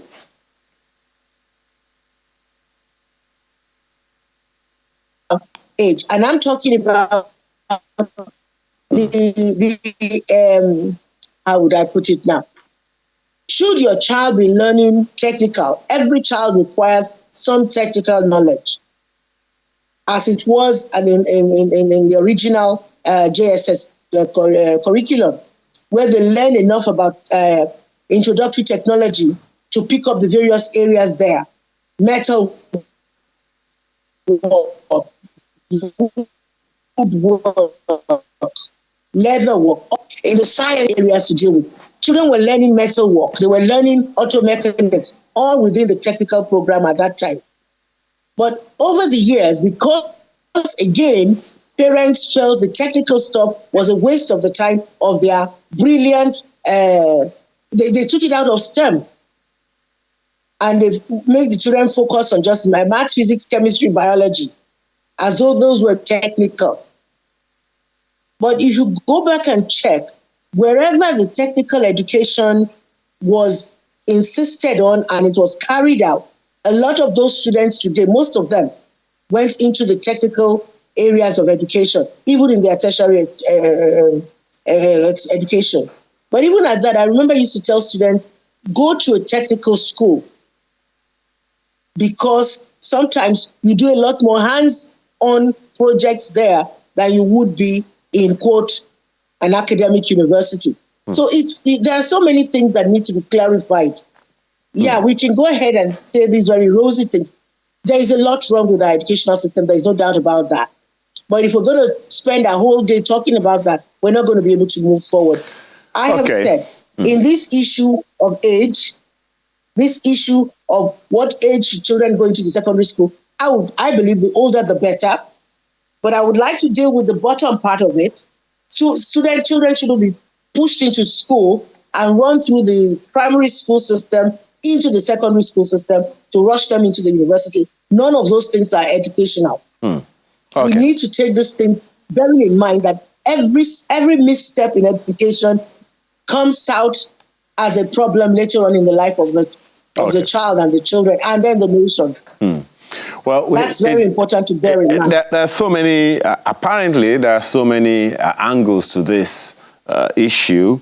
Many people just heard the Minister of Education's position without knowing that there is such a backstory to it that dates back into the 80s and that it should also go forward into another 40, 50 years from now. You both have been very, very helpful in giving Nigerians a little more understanding of what the issues are. Thank you so much for your time this morning. Just before we sign this off, I have a number of messages that's coming. Someone, I think it's Shegun Alasan, says, where the government should start from is employment law. Currently, many organizations have age limits for entry level. Can government address age limit in recruitment? Secondly, are the government agencies looking at strike actions and other delays that can make these children come out at ages without employment? Thirdly, parents that have spent huge parts of their take home in private schools waiting for these kids to come out quickly for them to have rest. Is the government also looking at working on public schools? These are what the minister should address, and the age limit will automatically readjust. This other one, please pick any of them that you are interested in. You have a minute each to respond to them. This one is from Mr. Adegoke. He says, on the subject matter, I wish to know if this policy, as it affects WAEC, is applicable to other West African countries who sit for WAEC too. Well, I don't think our minister is minister for the West Africa, but hey, you may want to respond to that one. Well, someone is reiterating the issue of incessant strikes and that affects tertiary institutions. This is also, this one is from Ms. McPatrick, who says, I try to understand what the government is trying to do. I almost want to share in their sentiments. However, I prefer the Minister of Education, who is championing this policy, to tell the government to, first of all, enforce underage marriage and underage voters that are very notorious and common in the North. You know, some of all these things are there. I don't know, which of these would you like to respond to? They say ladies first, so madam, which of these responses would you like to comment on before we go? Goodness, there's so many things that they have said. Well, talking about the children, the strikes and the incessant strikes and all of that. I think one thing we need to understand is that, can we talk about just our basic educational policies first? Because if we are able to set our educational policies straight and get the children into school when they should, and do all that we have talked about, enrich our programs with technical content, enrich our program with STEM content, enrich our program for the 21st century, we will be making a headway. When it comes to the issue of children coming out of school and not getting jobs, I have always told my students over the years, I said, I don't want you to become an employee. I want you to be an employer. And that's why I'm teaching you a skill. And I would tell them the skills you are learning is not just for you to say, oh, I can do this. It's for you to turn them into money makers for yourself. And I thank God that I've had quite a few of them who, for example, did garment making while in secondary school, came out of secondary school, continued to learn, went out and really learned how to do the garment making, and today they run a garment factory. And they ended up setting up a videography business and turned it into an event thing, and now they are quite big on what they're doing. The point is, we need to reset our mindset about everything. Education is not just for you to learn to read and write, it's a lot more. Absolutely. And I'm hoping that when we talk about education, we go back to the basics. Okay. Thank you very much. Thank you so much. Mr. Basiayo? So I think I'll focus on the labor aspect and the first question that came in. I think it's a very smart and intelligent question. And one thing I've sat in quite a lot of committees at high levels in the education sector. I find that there's a disconnect between education and labor. So we need to bring that connection back together, whether it's age issues, whether it's also understanding what the labor market needs and bring it not just back to tertiary education, but back to even basic education. We don't need to start teaching entrepreneurship in university. It's something that should even start right through from primary school. What the other speaker alluded to was very good, that she'd encourage to train people to be an employer of labor. I'm an entrepreneur, and I'll tell you that not every human being will be an entrepreneur. That's a narrative that we need to change, because if everybody is truly an employer of labor, I wonder who will be the government, the PEMSECs, and the civil servants for tomorrow. So we need to clearly have distinct pathways in the labor market and align that to education, training people that will be entrepreneurs, people that will have employability skills. And lastly, if I may close on this, is that coming back to this age limit thing, it's not something for the assessment bodies. It's not a JAM thing, it's not an ECHO thing. It should be something about the institution.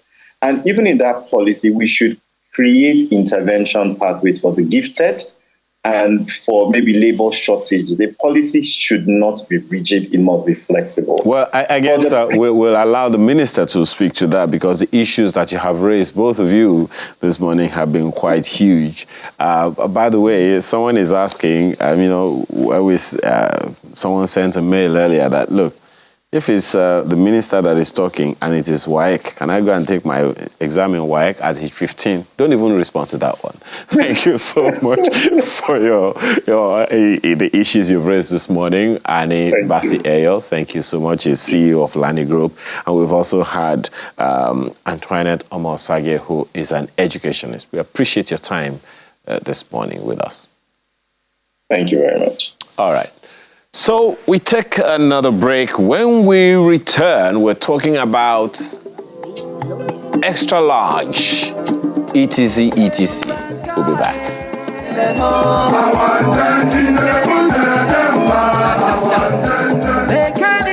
Okay, let's go to the farm this morning. At the end of it all, earlier we talked about the price fixing. And someone said that sometimes it's the middlemen and the farmer, the middlemen and the traders that exploit the consumers. That the farmers sell cheap, and the middlemen and traders, they exploit Nigerians. I won't even ask my guest whether it's true or not. And then we've also talked about the age limit. Hey, if they're too whatever to go to school, why don't you just send them to the farms? I don't know if those are the people that my guest this morning is expecting. Dr. Mrs. Moji Davids is the one I'm speaking to next. Good morning, and thank you for being here. Thank you so much. She's referred to as a farmer, though she's a trained accountant. Gosh, what a combination. An accountant and a farmer. But she's been in the agricultural sector in the past 15 years after sojourning outside of the country for a number of years and returned to Nigeria with her husband, farmer Sheyi Davids, to establish their farms. Thank you for joining us this morning. Thank you so much. So tell us about Extra Large Farms and Resort. Who are you? Basically, like the name says, we are farmers. But we are farmers who have come into the industry to make a change. So the first thing we discovered when we got into farming was that agriculture in Nigeria is not wearing an appealing apparel at all. Nobody is ever dreaming. Like we're talking about the schools and all that. Nobody's ever dreaming of sending their children to school so that they can become farmers. And what is going to happen in the future? So we said, okay, so the best way to come into this, at least from our own point of view, is to wear an entirely new apparel for agriculture in Nigeria. Make it fun, make it appealing, make it something that even the youth, will be proud to say, I'm a farmer, and they'll love to do agriculture business. But we all know that, to be very honest, agriculture is not easy. We've been in it for going to 16 years now. It's not easy at all. There are too many challenges. So how can we, redefine agriculture and make it appealing as well as profitable? So we now, we are farmers. We have 21 different staple foods, Nigerian staple foods, your rice, your beans, your garri, your palm oil, the things you eat every day. Those are the things we farm, but void of chemicals. We don't make use of any type of chemicals, in producing our food. Then we now, in the aspect of wearing a new apparel for agriculture, we now said, okay, so we created a farm resort so that when people they come to the farm, so you have a mindset, everybody has a mindset about farming. I remember a lot of people, when they come to our resort, they're like, oh, they thought there would be mosquitoes and all that, So we bring people to the farm for fun. So you're coming to a farm resort for your holiday, for your trainings, for your retreats, for school excursions and all that. Yeah, so let's present it like that. But when you now come inside the farm and you see that, oh, farmers are actually living a good life. Oh, farmers can actually live an accomplished, and fulfilled life. Farmers are also happy. Not all farmers wear the torn rags. Not all farmers live in the huts, and all that. So, and we thank God that since we started that, a lot has changed. People's mindset has really changed, as we are combining tourism with agriculture at extra large farms. Yeah. You're the co-founder and managing director of the farm. Yeah. And agritourism sounds new. Yeah. And so is it just about, letting it look good? Or as you may want us to believe, it has any relationship with wealth creation? Definitely. Definitely. So I was saying that you're coming into the farm, you understand, for fun, for recreation, for holidays, for vacations, for excursions, for your trainings, for your retreats. But when you come into the farm and you see how things are being run here, that's what ends up, people have they start asking questions. How can I be part of this? This is the farm? Yes. How can I be part of this without preaching to them? So it's our own soft way of preaching about agriculture to everybody. This is not a farm now. This is hotel now. This is a farm. This is a farm. This is a farm. This is a house in the farm. So you go to the farm, you get dirty. Like I am looking somewhat like, I don't know what I look like this morning. I don't know. This one is not farm. This is hotel. This is a farm. Inside this farm, we have cassava farms, we have plantain farms, we have a lot of palm settlement. We produce palm oil right inside this location. We have our cattle section, we have our rabbitry, we have a farm for ostrich, we produce granules and all that. So that is what we want you to see. Don't see farming as the job for the never-do-wells. Don't see farming as once you become a farmer, your life will never be sweet again. So farmers can also live soft life. Okay. And then you were asking how it's related to wealth creation. So at our own farm resort, we are working towards, we're targeting 1 million visitors into that farm resort every year. Definitely, they're not going to be coming for free. They're going to be paying money. And that's estimated at about a 31 trillion naira income generating platform in a sector that is grossly untapped. Nobody is looking at that direction. Yeah. So we see children coming into the farm now for the excursions. The first thing we ask them, oh, would you like to be a farmer? Everybody says no. They don't just want to hear about farming. But by the time we take them around, they see the fun side of it and everything. We make them do things. Some children don't even know that cucumber, they thought it's been plucked from the tree. Some don't know how to plant plantain. Some don't know how their groundnut oil, the soya oil and all that comes about. We allow them see things. Then by the time they're leaving, we're asking, would you like to be a farmer? At that point, more than 80% of them are saying yes, even the adults, So it's a subtle way of just, telling another side of the story as essentially of and marketing, making money. You are marketing agriculture. Yes, please. Okay. Now you said that naturally agriculture has some of its challenges. Of course, every field does. Yeah. But for those who are listening now and who remember that they grew up in farm settlements themselves, whose parents or grandparents were farmers, and who are afraid to even give that thought of farming to their children.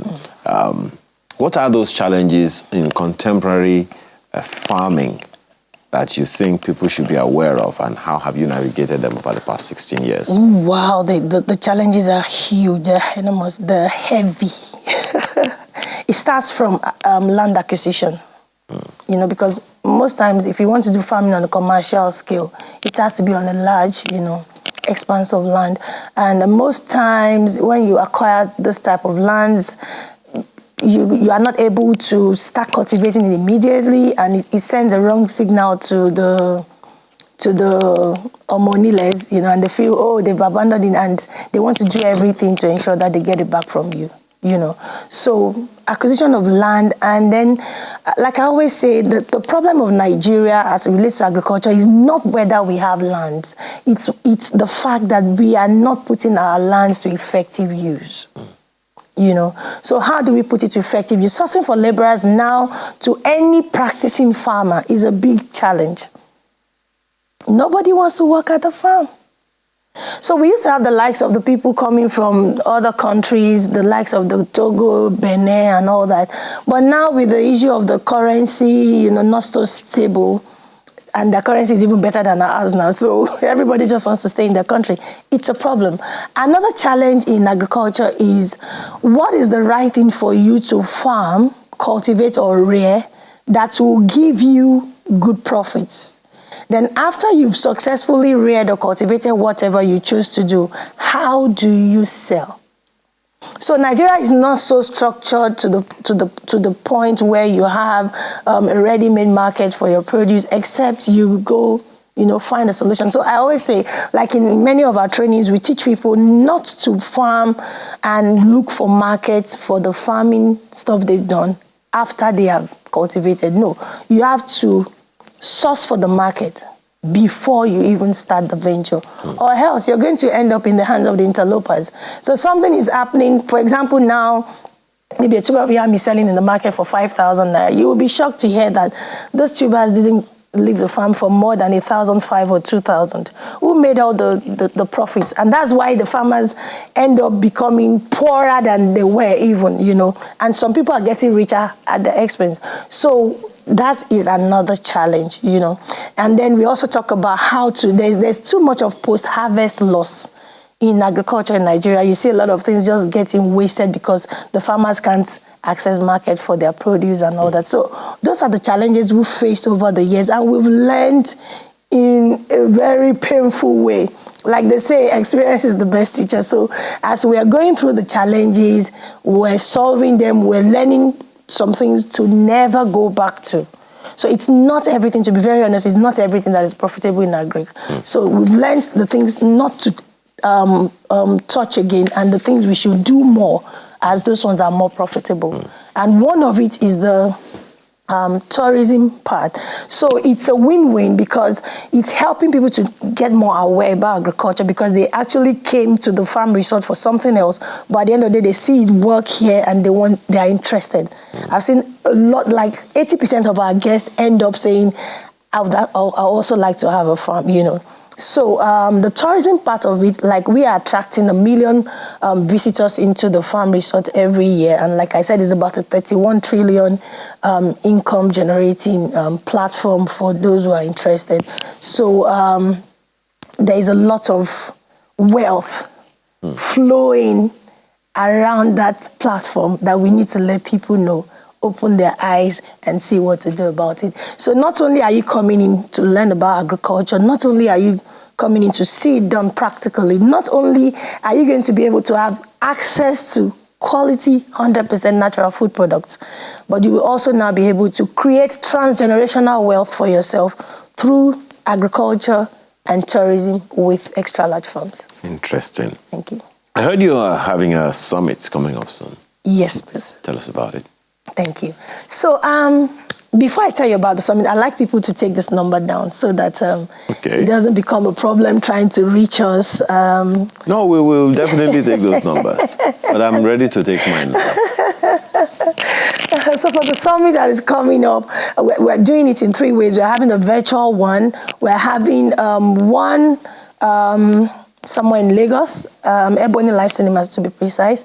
And then we're having another one. We're bringing people live to this farm resort that you're seeing on our screen, and you will be with us for 3 days. So, we can relate very well. So for everybody who will be interested, you're just sending AG Summit to us via WhatsApp on 081 71 60 60 21. 081 71 60 60 21. So we'll be talking about agriculture and how you can make money from it. Then for the agricultural tourism, let me give you a very good example. So like I said, 1 million tourists come into the resorts, annually, and only 10% of that number sleeping over for minimum 2 days at our resorts is giving us a demand for 2,085 accommodation facilities to be provided, so that when our guests come, as they have already started coming, they will have a place to stay. So now we're giving people an opportunity to own homes inside the resort, inside the farm resort. So you have a home right inside the resort. It's an holiday home. You're having a home in a commercial city. It's not just about so that's what it looks like. And the minimum you can have there is a 2-bedroom bungalow. So, but it's not just about owning a house and you become a broke landlord. It's not just about owning a house so that you're waiting for the future when it will appreciate. It's about what you can start making immediately and what you will still keep making for life. That's why I call it transgenerational. I give an example. Maybe on the mainland now, you want to have a 2-bedroom apartment or a 2-bedroom house. You wouldn't be needing less than 100 to 150 million by the time you buy the land, you build and all that. And if you're making rent of, let's say, max 3 million naira, I'm not sure it's even up to that. It's about 2 million, 2.5 on the mainland, for example. So you would need, and you've invested 100 million in putting the structure together. So it means that you will need 40 years of, getting that rent before you can even talk of recouping your initial capital. And we all know what would have happened to that house in 40 years to come. It will be dilapidated, it will be old-fashioned, it will require a lot of maintenance and all that. But here we are giving you a house where you can earn daily.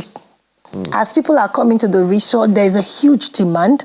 People are coming for different reasons, for their holidays, vacations. And I'm also encouraging everybody listening to me this morning. You're looking for a perfect holiday place at the peak of nature, at the peak of serenity, peace, ambience, beauty, luxury, then you should be thinking of extra large farms. So as all those people are coming into the resort, they require accommodation, So we've already provided a market down for our homeowners. So as people are coming, they're paying for their accommodation. You have a house there, you are earning immediately. At the moment, we're selling like a 2-bedroom bungalow in that city for about 45 million naira. And there's capacity to earn between 9 to 10 million naira rental income every year, because you're earning 150,000 per night, for example. Even if you're making that on just 30 out of 52 weekends in a year, that's about 9 million naira. I don't know where else you can do that kind of little investment and be making that much without your active participation. So we'll be talking about that at the summit. Then we'll also be talking about, other ways of farming. Like I said, it's a challenge, land acquisition, sourcing for laborers and all that. What is the other way what are the other ways of farming, that you wouldn't need to require that much land and that much labor, and then you now have a secured and guaranteed access to sell your produce as they're coming out. So we're building a family within the extra large company. Presently, we're about 127,000 members, not only in Nigeria, but all over the world, who have a passion first for agriculture, healthy living, and then now, the agritourism that we have put into it. So there's a platform for everybody. Somebody's listening to me right now. You are a stinking millionaire or billionaire, and you're looking for what is the right thing to invest in. There's a platform for you. Own a house. We manage it for you, and you're earning your rental incomes. Somebody's like, oh, me, I don't have millions. I just have a few thousands. What can I start it with? We have a package for you. Somebody's like, me, I don't even have any money. I'm just looking for what I can do. There is something for everybody. So whether you're high, you're low, you're average, there is something within this value chain, that can fetch you unending wealth through agricultural tourism. And the person will only need to send... Yes, so to attend that summit, just send AG Summit. So we're going to have one on Zoom next week, Sunday, the 8th of September. AG Summit to who? To that WhatsApp number. 0817. Yes, 08171 606021. Our website, www.agritechcity.com. They can just check it out. Tech City. Yes. Agritech. Agritech. Yes, agritechcity.com. City. Yes, .com. .com. Yes. Okay. Yes. That's our website, and we are also on all social media platforms: Facebook, Instagram, LinkedIn, whatever. Just catch us. We have a robust channel on YouTube, Extra Large Farms TV on YouTube. But before we start rounding up, I have a good news for a number of people that are listening to us this morning. So we ordinarily, for the virtual summit, that's the one that will be happening on Zoom, it's ordinarily supposed to cost 100,000 for you to participate, because we're going to have 2 different sessions in that meeting. But for those who are listening to me right now, and the first 100 people to send AG Summit virtual, that means you want to go virtual, just send it to me. You will not need to pay 1 kobo. We're going to give you free admittance into the sessions, and you will not need to pay anything. That's for the virtual. Then there's the second one also coming up at Ebony Life Cinemas on the 10th of September. It's a Tuesday. Where we're also going to be going practically into all these things. Yes, that's the website, Okay. So for those who want to be with us at the Ebony Life Cinemas, I call it Lunch with MD. By the way, my name is Moji Davis, and I'm also a managing director of a company, so it's MD raised to power 2. So just send Lunch with MD, or still send your AG Summit, still to that number, 08171606021.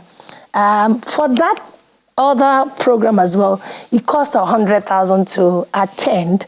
But for the first 100 people again that will be sending that message right now, you will not need to pay a dime.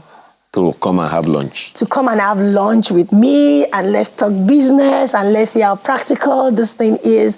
So it's no longer something we're talking about on the phone. We can sit down and discuss. And then the third one, which is the most beautiful one.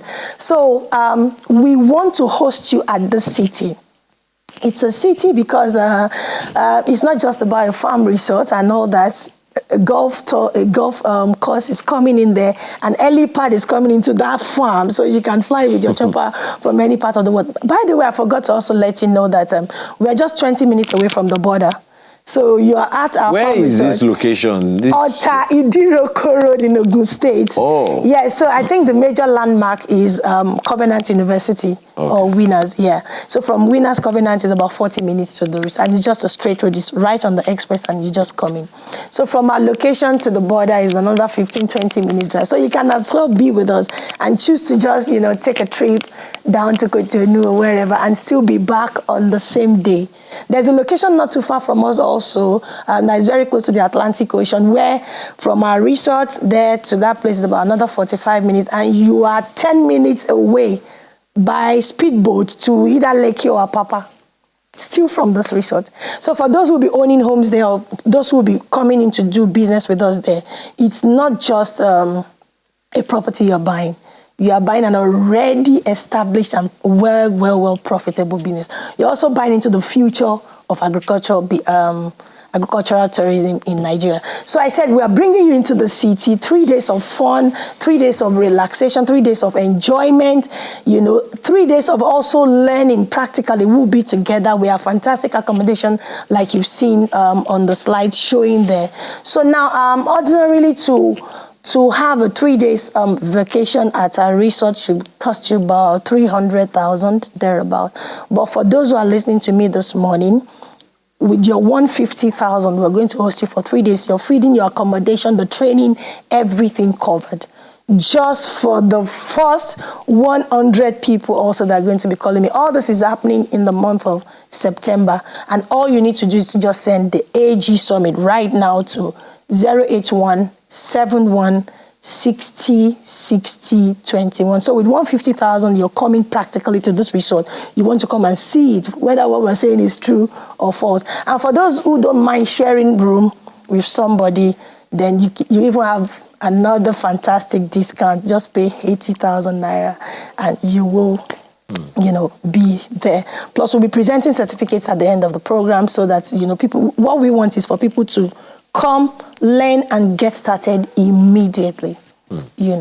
Interesting. Thank you. So, I don't even know where to begin. But, all the pictures that you've shown, the website, Agritech City, agritechcity.com. Yes, please. I think it gives all of the information. I hope this number is also there. Yes, this number is there. Someone is on the bus now and is not able to take these numbers. Thank you so much for your time this morning. Thank you. Dr. Mrs. Moji Davids is the co-founder and managing director of Extra Large Farms. Thank you again for your time. Thank you so much for having us. Now, for those of you who are battling one level of anxiety or the other, maybe the next conversation will be for you.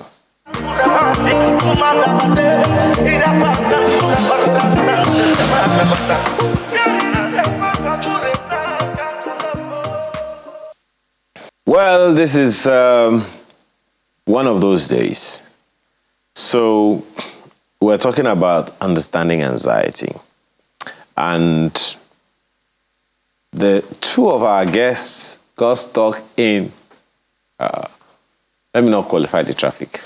I would have said anxious traffic, but I don't even know if that's the proper thing to say. But thankfully, he is here.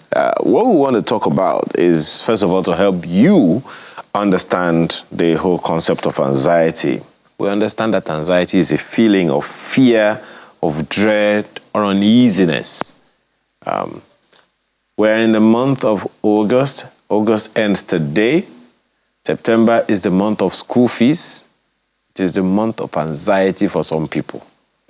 We're drawing closer to the end of the year, which is the month, December is usually the month of house rent, another month of anxiety for some people. Maybe some are already living in this, but you know what? Let's get into the conversation of understanding anxiety with Miracle Ihuoma, who is a clinical psychologist. Thanks for joining us this morning. Thank you for having me. You weren't too anxious getting here. I was really. I was almost overcome by anxiety. Okay, would I be able to? Of course. Okay, but yeah. So anxiety has a trigger. That's what you're saying. Yes. Anxiety should have a trigger. And when no longer has a trigger, that's when we qualify it to be anxiety disorder. Oh. Yes, that's when it becomes a problem. Because anxiety, for instance, is a human feeling. Just like you said, it's a feeling of fear posed by imminent danger. So, for instance, I'm anxious because, I'm looking at where would I get school fees to pay for my children. But then when that becomes excessive, it becomes persistent and begins to affect my life, my interactions with other people, then it now becomes a disorder or an issue that you need to pay attention to. School fees is quarterly. Yeah. Every 3 months. So You are telling me that cannot be, that's not frequent? It's something that happens every 3 months. Someone is going to pay school fees. If you're always having anxiety over paying school fees, then something is wrong, either with your mental health or with your planning. You know, because if you know that you have to pay school fees every 3 months and then you're always anxious, so it means that that maybe your children they're in schools that they shouldn't be in the first place. You know, you shouldn't be having anxiety about paying school fees every time. Yeah, if it's a one-off situation, we know that yes, okay, this is a one-off situation. But if it's something that happens every time, maybe you should take your children to a school where you don't have to have an anxiety to pay the school fees. How about house rent? What if it happens? That one is once a year. Exactly. Okay. Yeah. But then the economy can sometimes eat it up. Like normally you would save X amount every month or X percentage of your salaries for your school fees, and then before you know what is happening, you're unable to meet up because inflation has, eaten up everything else that you're supposed to save. So where do we put that? Yeah. Like I said, if it's a one-off situation, fine, I understand. Yeah, you're anxious because something went wrong. But if that's a yearly routine where you're always anxious about your house rent, then again, you might be staying in a house that is too big for you. You might need to look for your size where you don't have to always have that sort of anxiety to pay the house rent. Where you are sure that if I save X amount of money, no matter what happens, I would be able to pay this rent. So it's not a disorder if it is occasional. If it is occasional, if it doesn't begin to affect your daily life, your interactions with other people, it's okay. But when it begins to infringe on your lifestyle, begins to infringe on how you perform your daily activities, on how you interact with other people, then we might begin to look at a disorder. In fact, our DSM, which is the Diagnostic Statistical Manual, says that that feeling has to be persistent for maybe up to 6 months, then we can qualify it to be anxiety. So if it lasts up to 6 months where you are having that constant feeling of fear and dread about whatever it is, then we might need to now check for anxiety disorder. No, it's very interesting because it's something, I don't think we can even avoid some of the signs. Is it, for instance, what are the signs? Let me ask you. What are the signs of anxiety disorder? A disorder? Yeah. Now, we have different categories of anxiety disorders. Oh. Yes. So, anxiety disorder... Can we start from GS1? Start from the lowest. Anxiety disorder is like an umbrella. So, it's the same way we have mood disorders where depression falls under. So, anxiety disorder is like an umbrella. That's where we have things like selective mutism. That's where we have things like social anxiety disorder. That's where we have general anxiety disorder. That's where we have post-traumatic stress disorder. That's where we have obsessive compulsive disorder. That's OCD. All of this, that's why we have panic disorders as well. All of these are all anxiety disorders. So when we say diagnosing someone for anxiety disorders, it is not generic. It has to be for one of these several anxiety disorders. So usually, if it is about, say, work, about finance, about school, and what have you, it would most likely fall under general anxiety disorder. So, anxiety sounds like anything that has to do with fear. Yes. So all those phobias. Yeah, specific phobias too are under anxiety disorders. So every form of phobia, because phobia is defined as irrational fear. Yeah. Yeah. So when fear becomes irrational, it is a phobia. So that in itself as well is an anxiety disorder. So fear of cockroach, for instance. Irrational, because cockroach is not posing any danger to you.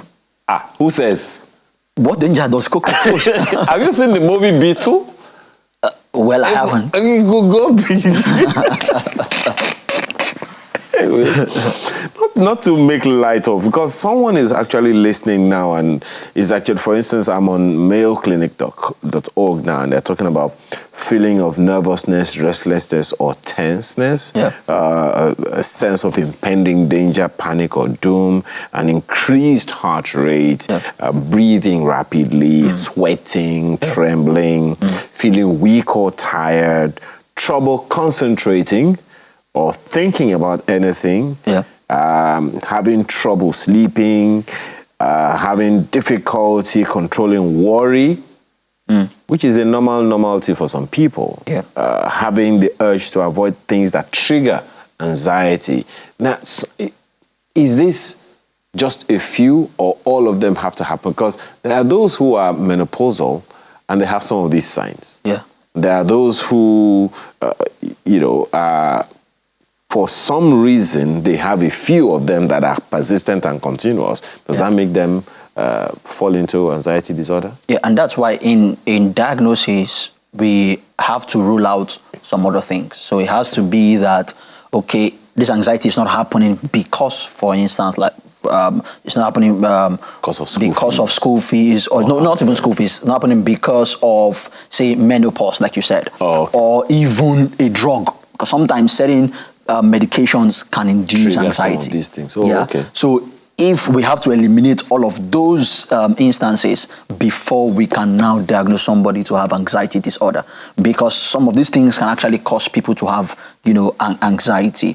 And when it even comes to all of the symptoms that you mentioned, as is the same with every other disorder that we have in mental health and in psychology, there has to be a certain number. The person has to meet a certain diagnostic criteria before they can be diagnosed.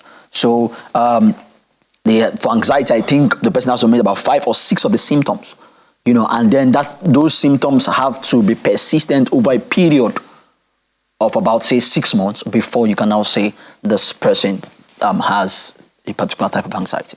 At what point does any individual say, I think I need to see a doctor?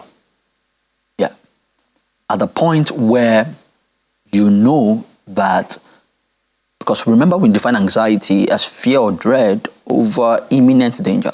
When you know there's no imminent danger and yet you are still feeling the symptoms of anxiety, then there's a call for concern.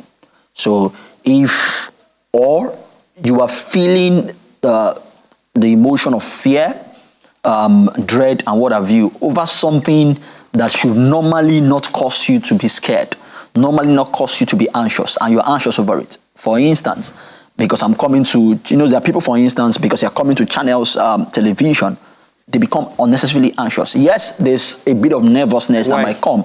Maybe because, the whole world is listening to them. They are facing the camera. It can affect, them, or people are speaking to a crowd or a group of people and they feel anxious. Because they don't want to be socially scrutinized. Yeah.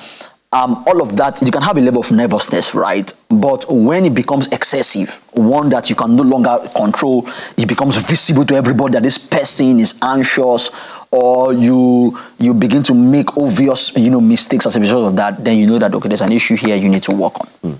Yeah. You become awkward in social situations, you become tensed because, there are people, for instance, who have social anxiety. They become tensed when they're interacting with other people, and all of that. That is a call for concern. So when you see any of these things, then you want to say, okay, maybe I need to talk to a professional about this. Where do you place a situation where parents are just anxious about the kind of life their children will live, the kind of world they're bringing their children into? Is that a rational or irrational fear? It is an irrational fear. Why is it an irrational fear? Because, now, I tell people there are 2 types of problems. There are real problems, there are emotional problems, or imagined problems. So, if you have, or what we can also call, there are real problems, also called practical problems. A practical problem is a problem that you can do something about. It's a problem that is stopping you from achieving your goal. That's a practical problem. And practical problems have practical solutions. That's where problem solving comes in. So that's why I usually encourage people to develop problem solving skills. Because in life, problem is a constant K.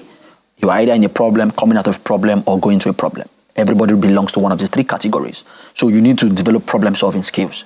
But then there's another problem, which is a problem that is an emotional problem. Many times emotional problems are problems we create for ourselves. they are caused by imagined problems. So, for instance, how will my children turn out? The question would be, is there anything you can do about them turning out well? Yes. So why are you still worried about it? If there's something you can do to make sure that whatever it is, whatever challenge they go through or they face, they still come out on top. So you now have, so I tell people that when you create imagined problems for yourself, you actually double your problems.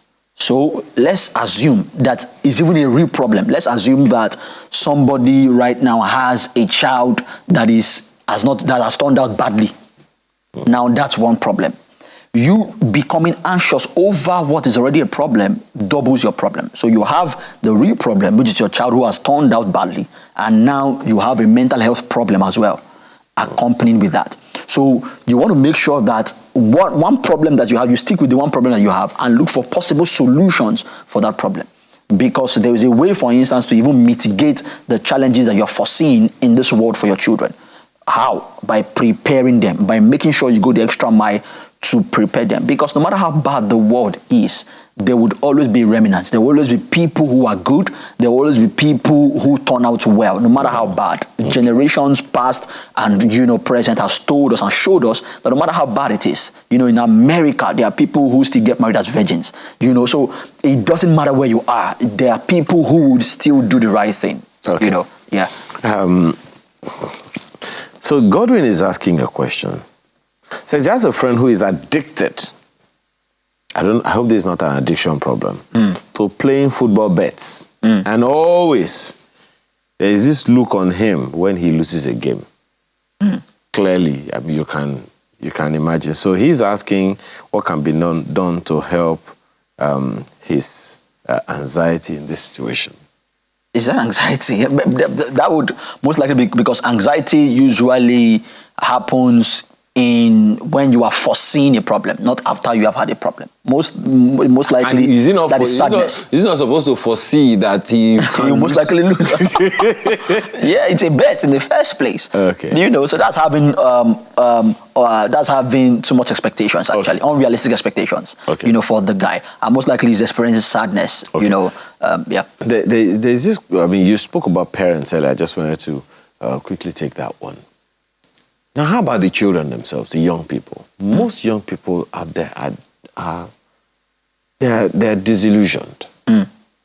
They don't know what the future holds. Some live depressed. Some are anxious every day. What will tomorrow bring? What's going to happen to me tomorrow?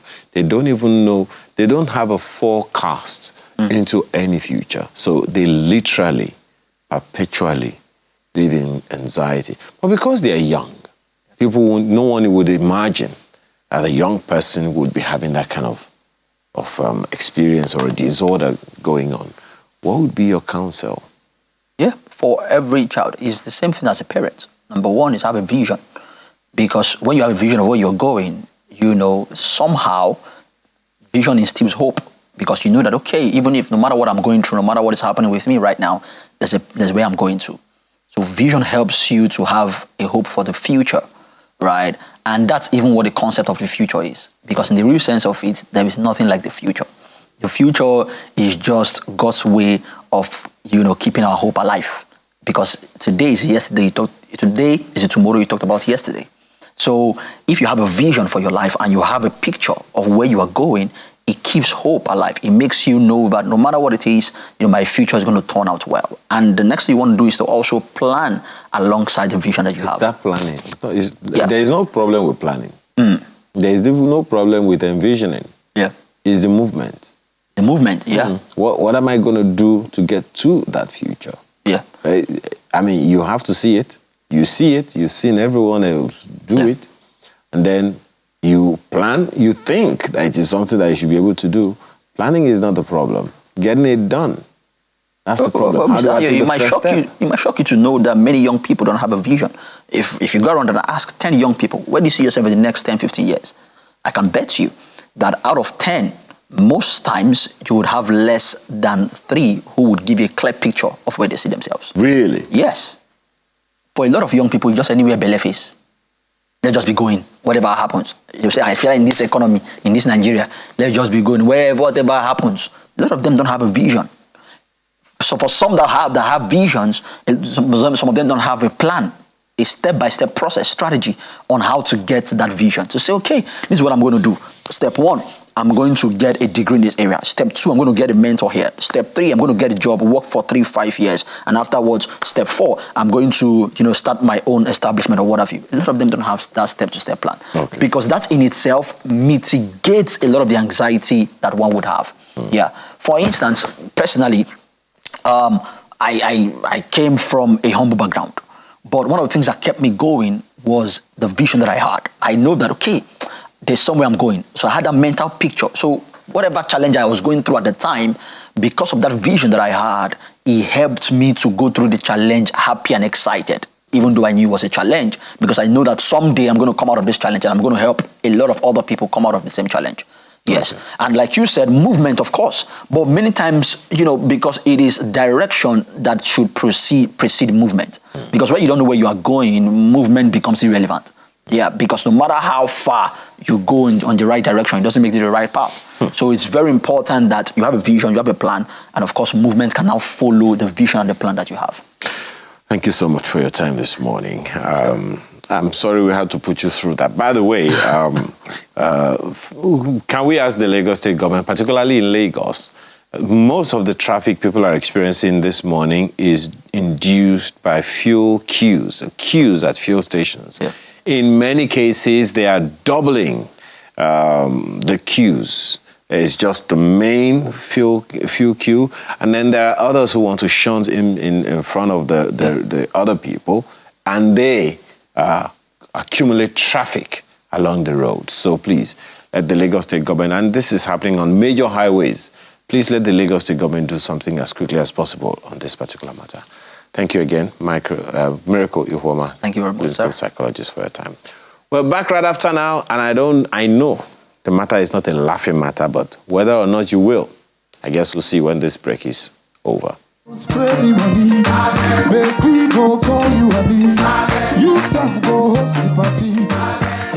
Well, my guest is also one of those people caught in traffic. 17 minutes turned to how many minutes, you will find out from him right now. Please welcome Ovi Godwin. He's a comedian, a host, actor, entertainer, and he also says he's a saint. That saint part is the most important part of the conversation. Please, God. The one you say, God, I beg. Yes, is that God, I beg? Gosh. That traffic part you said, oh my God. It wasn't funny, Abi. It wasn't funny. 17 minutes trip turned to 1 hour. Only 1 hour, but that was me. In Lagos, you be swearing for people. Hey, who you be? Come on. I had to swear for some people. Yeah. I've done a trip of, I think 1 hour, Lagos to Ibadan. I've done 12 hours. Yes. 12 hours. I'm a veteran. Jeez, you are a real time veteran. 12 hours. I will leave the video you could ever do. I can 12 hours. That day wasn't funny. I went to Ibadan for an event and I left around 10. I didn't get to the event until around 4-ish p.m. On my way back, I said, you know what? Let me just go back. I got to the traffic maybe around 5 p.m. I was in traffic. I didn't get into my house until 5 a.m. And I'm not the guest, so I will not. I'll quarrel with the whole country. If I stay there, the whole country, I would not. Okay, tell us, how have you been? I've been good, really, really fine. Moving life well. I'm not joining bad gangs yet. I'm not just joking. I'm not. I don't have plans. I don't have plans to join bad gangs. Okay. Yeah. Who found who? Comedy found you, or you found comedy? I found comedy. I'll not be the person to say, since when I was little in my mother's room, I used to I used to do that. But I found comedy. First of all, I stumbled on Ali Baba. His name has been popular, Night of 1,000 Laughs.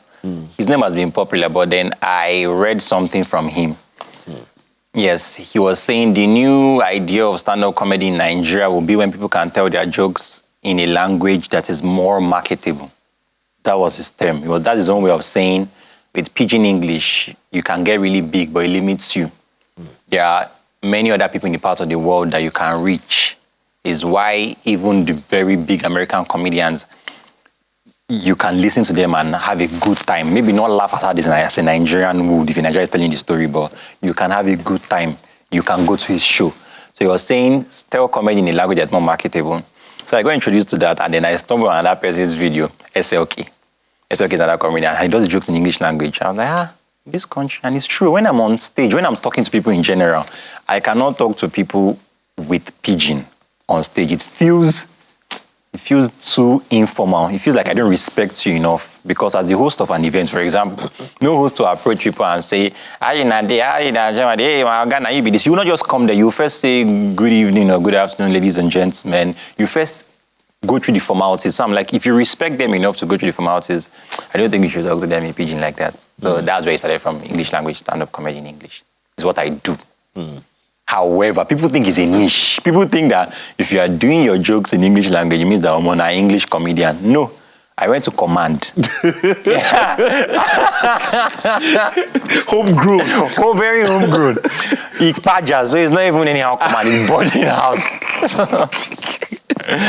If it's pidgin, I sabi slangs for pidgin. It's not like even normal one. People that use shank inside pidgin. So it's not anyhow pidgin. The original pidgin.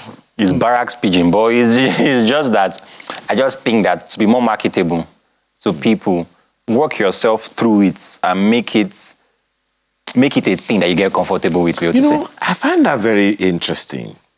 And here is why. Even in all of his madness, Cleanse the Drunk only did his jokes in English. Beautiful. People don't, because of the whole caricature on stage or the whole mannerism, people get carried away. Number one, that's his jokes in English. But people don't take notes. Teju Babyface. I'm calling people people that when you're watching it, they were fun, they were making you laugh. It's not about just people that are just talking English, it turns to speech. No, it's not speech. They were making you laugh. Clean the Drunk. Teju. These are people that were shaking the crowd with English. It's language. It's comprehensible. Yes, I like that you know that example. Yes. Clean the Drunk amazes me because what drunk doesn't speak pidgin in Nigeria? That's the thing. Yes, what drunk person doesn't speak pidgin English? And people don't remember, because you know that he has covered it, shrouded it in a lot of jumping around. But when you listen closely, you're like, wait, this guy no talk pidgin, no? And they laugh, And when people always say that you do comedy in like English, whenever we go to shows, this is not me trying to brag, the audience responds to me just as hard or as happy as they did to the very, very funny guy in pidgin. It means that the audience understands you. So you were kind of limiting yourself.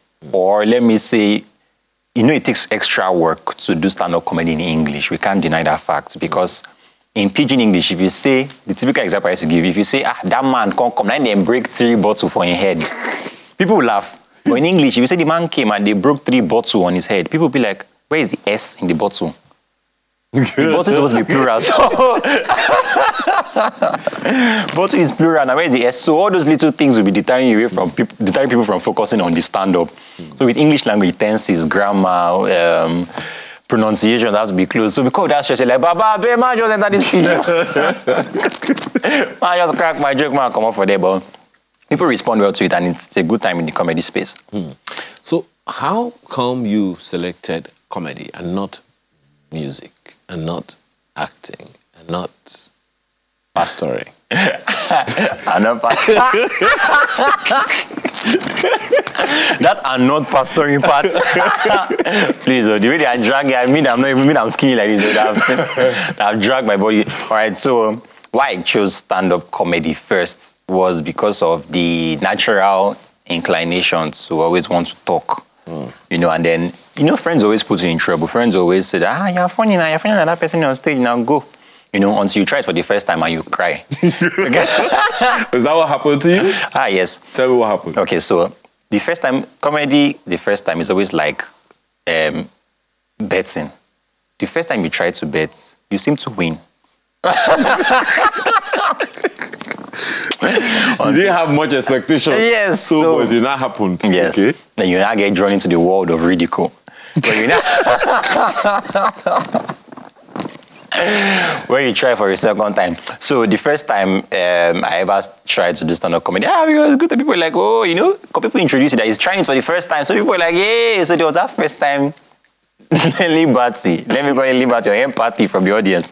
But at the second time, people are throwing you water and pure water, and they are shouting, leave that place. Now, if you have anything to say, things are funny in your head. Until you tell people, then you realize that people are going through a whole lot. So I need to do a whole lot to convince them. I really think in general, anybody that is doing comedy is doing a lot of work to break somebody out of a mood. I'm breaking away from how you feel.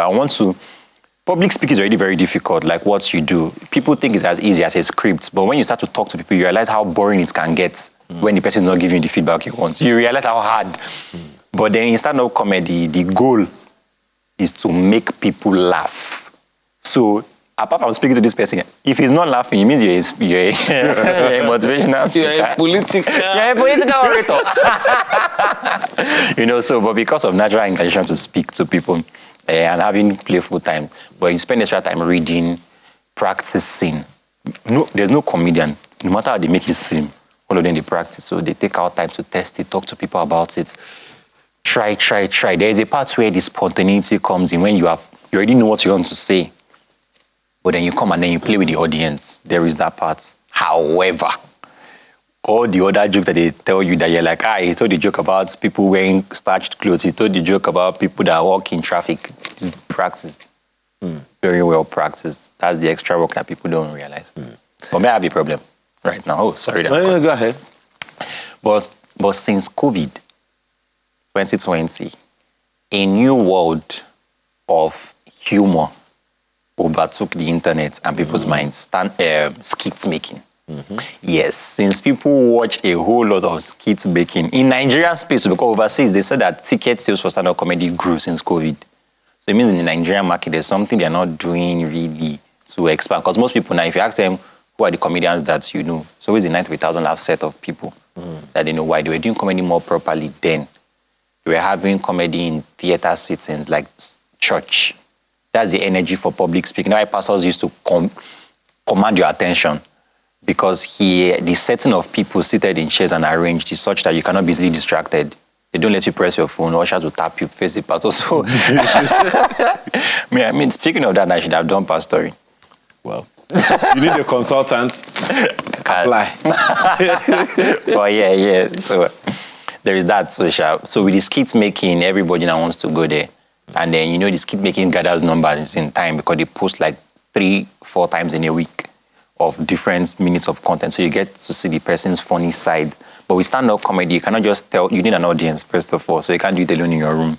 Then when you go to the comedy clubs, you have to tell jokes every time. How many jokes can you really tell per time that will be rich? Because in acting, you can hide it behind mannerism. You can play, but in stand-up comedy, you cannot. You have to talk. It's tough. So yeah, that's the challenge. Bob. Would you say that challenge is generic? It's for all comedians? I'm asking because there is someone watching you right now and saying, I don't know, say Harish like this, so. So, that's the reason I'm asking the question. Okay, so to be more truthful, it's a general problem. Yes, it's a more general problem. You see a lot of people trying to amplify their presence on the internet because we must be truthful to ourselves. Times have changed since 9th of 1,000 laughs era. So the internet is not a definition. Even in political sector, you saw how the internet trying to shape how people receive their candidates now. So it's a new world. And we must understand that we can't cancel the internet. We can't cancel the technology that is coming. The other world will move without it and move without you. So in the same space, in the stand-up comedy world, many comedians feel that way as to how other people put out content. So you see people trying to do other things to fill up the space. However, I think the goal is not to hide your comedy. Because the Night of 1,000 Laughs, you knew them because they had CDs and DVDs. Yes, people were putting out humor and giving it out for people to see, distributing it. So in the same way, you really do a joke or tell a joke, put it out, let people see. That's the same way you convince your audience. And some stand-ups also did some skits. Yes. In short, stand-up comedians were like the first people I saw doing skits. Yeah. Long time. They do skits to like advertise their Yeah. story. They're not like, you need to come try to make money like how people are doing now with skit making, try to generate money. I think it's one of those things that actually threw up the Wole Aroles Yes. world. Wole Arole was kids, him and Ashiri on the road. Yeah. Yes. Yeah. It was kids, even baskets mouth Bovey, when you advertise stuff that time, it was kids, Maleke, Odogu, all those, it was kids, AY did skits with Bovey every single time. He was not trying to monetize it though, he was just doing it so that you remember that he's doing stuff funny. They were like acting funny scenarios, you know. But yes. But then those skits, I don't know, and it's true, and that's a good point because stand-up comedians did not now focus on it because they're just using it as a means to advertise. It's not the thing. It was comedy on stage. It was just to advertise. I just do something funny. Let's act something funny, you know. But then other boys, they were like, they can something funny. Let me act my own too. Now I acted one that went viral. Like, and then you see a brand give you a whole lot of money because you can. The money boys are collecting. So what's the signature for Ovi Godwin? What's the USP? Okay, so if I understand you, you're saying like the distinct points, right? I'll say humor first of all, the kind of humor that I always tell. As much as they are very, very funny, they are very informative. If you watch it, you will laugh really hard and you're like, I never even knew this thing was real like this. So because I will not tell a joke that is not true. We you know, you kind of amplify, you add up here to make it funnier. But the bedrock of the humor of any information, if I say maybe something that happened to Nigeria in 1 year, if you check the year, I'm not making it up. If I say that human beings can only stretch for this also centimeters, I'm not making it up if I tell you. So it's the edge in the humor, then the language, when everybody's sounding a certain way. When you come out on stage and you sound differently and you're funny with it, people remember you. People remember you. And by the way, even now, I've taken my acting seriously. Before I just used to act. When people come, I'm not available, I'm not... Now you're available. So let's wrap up with this one.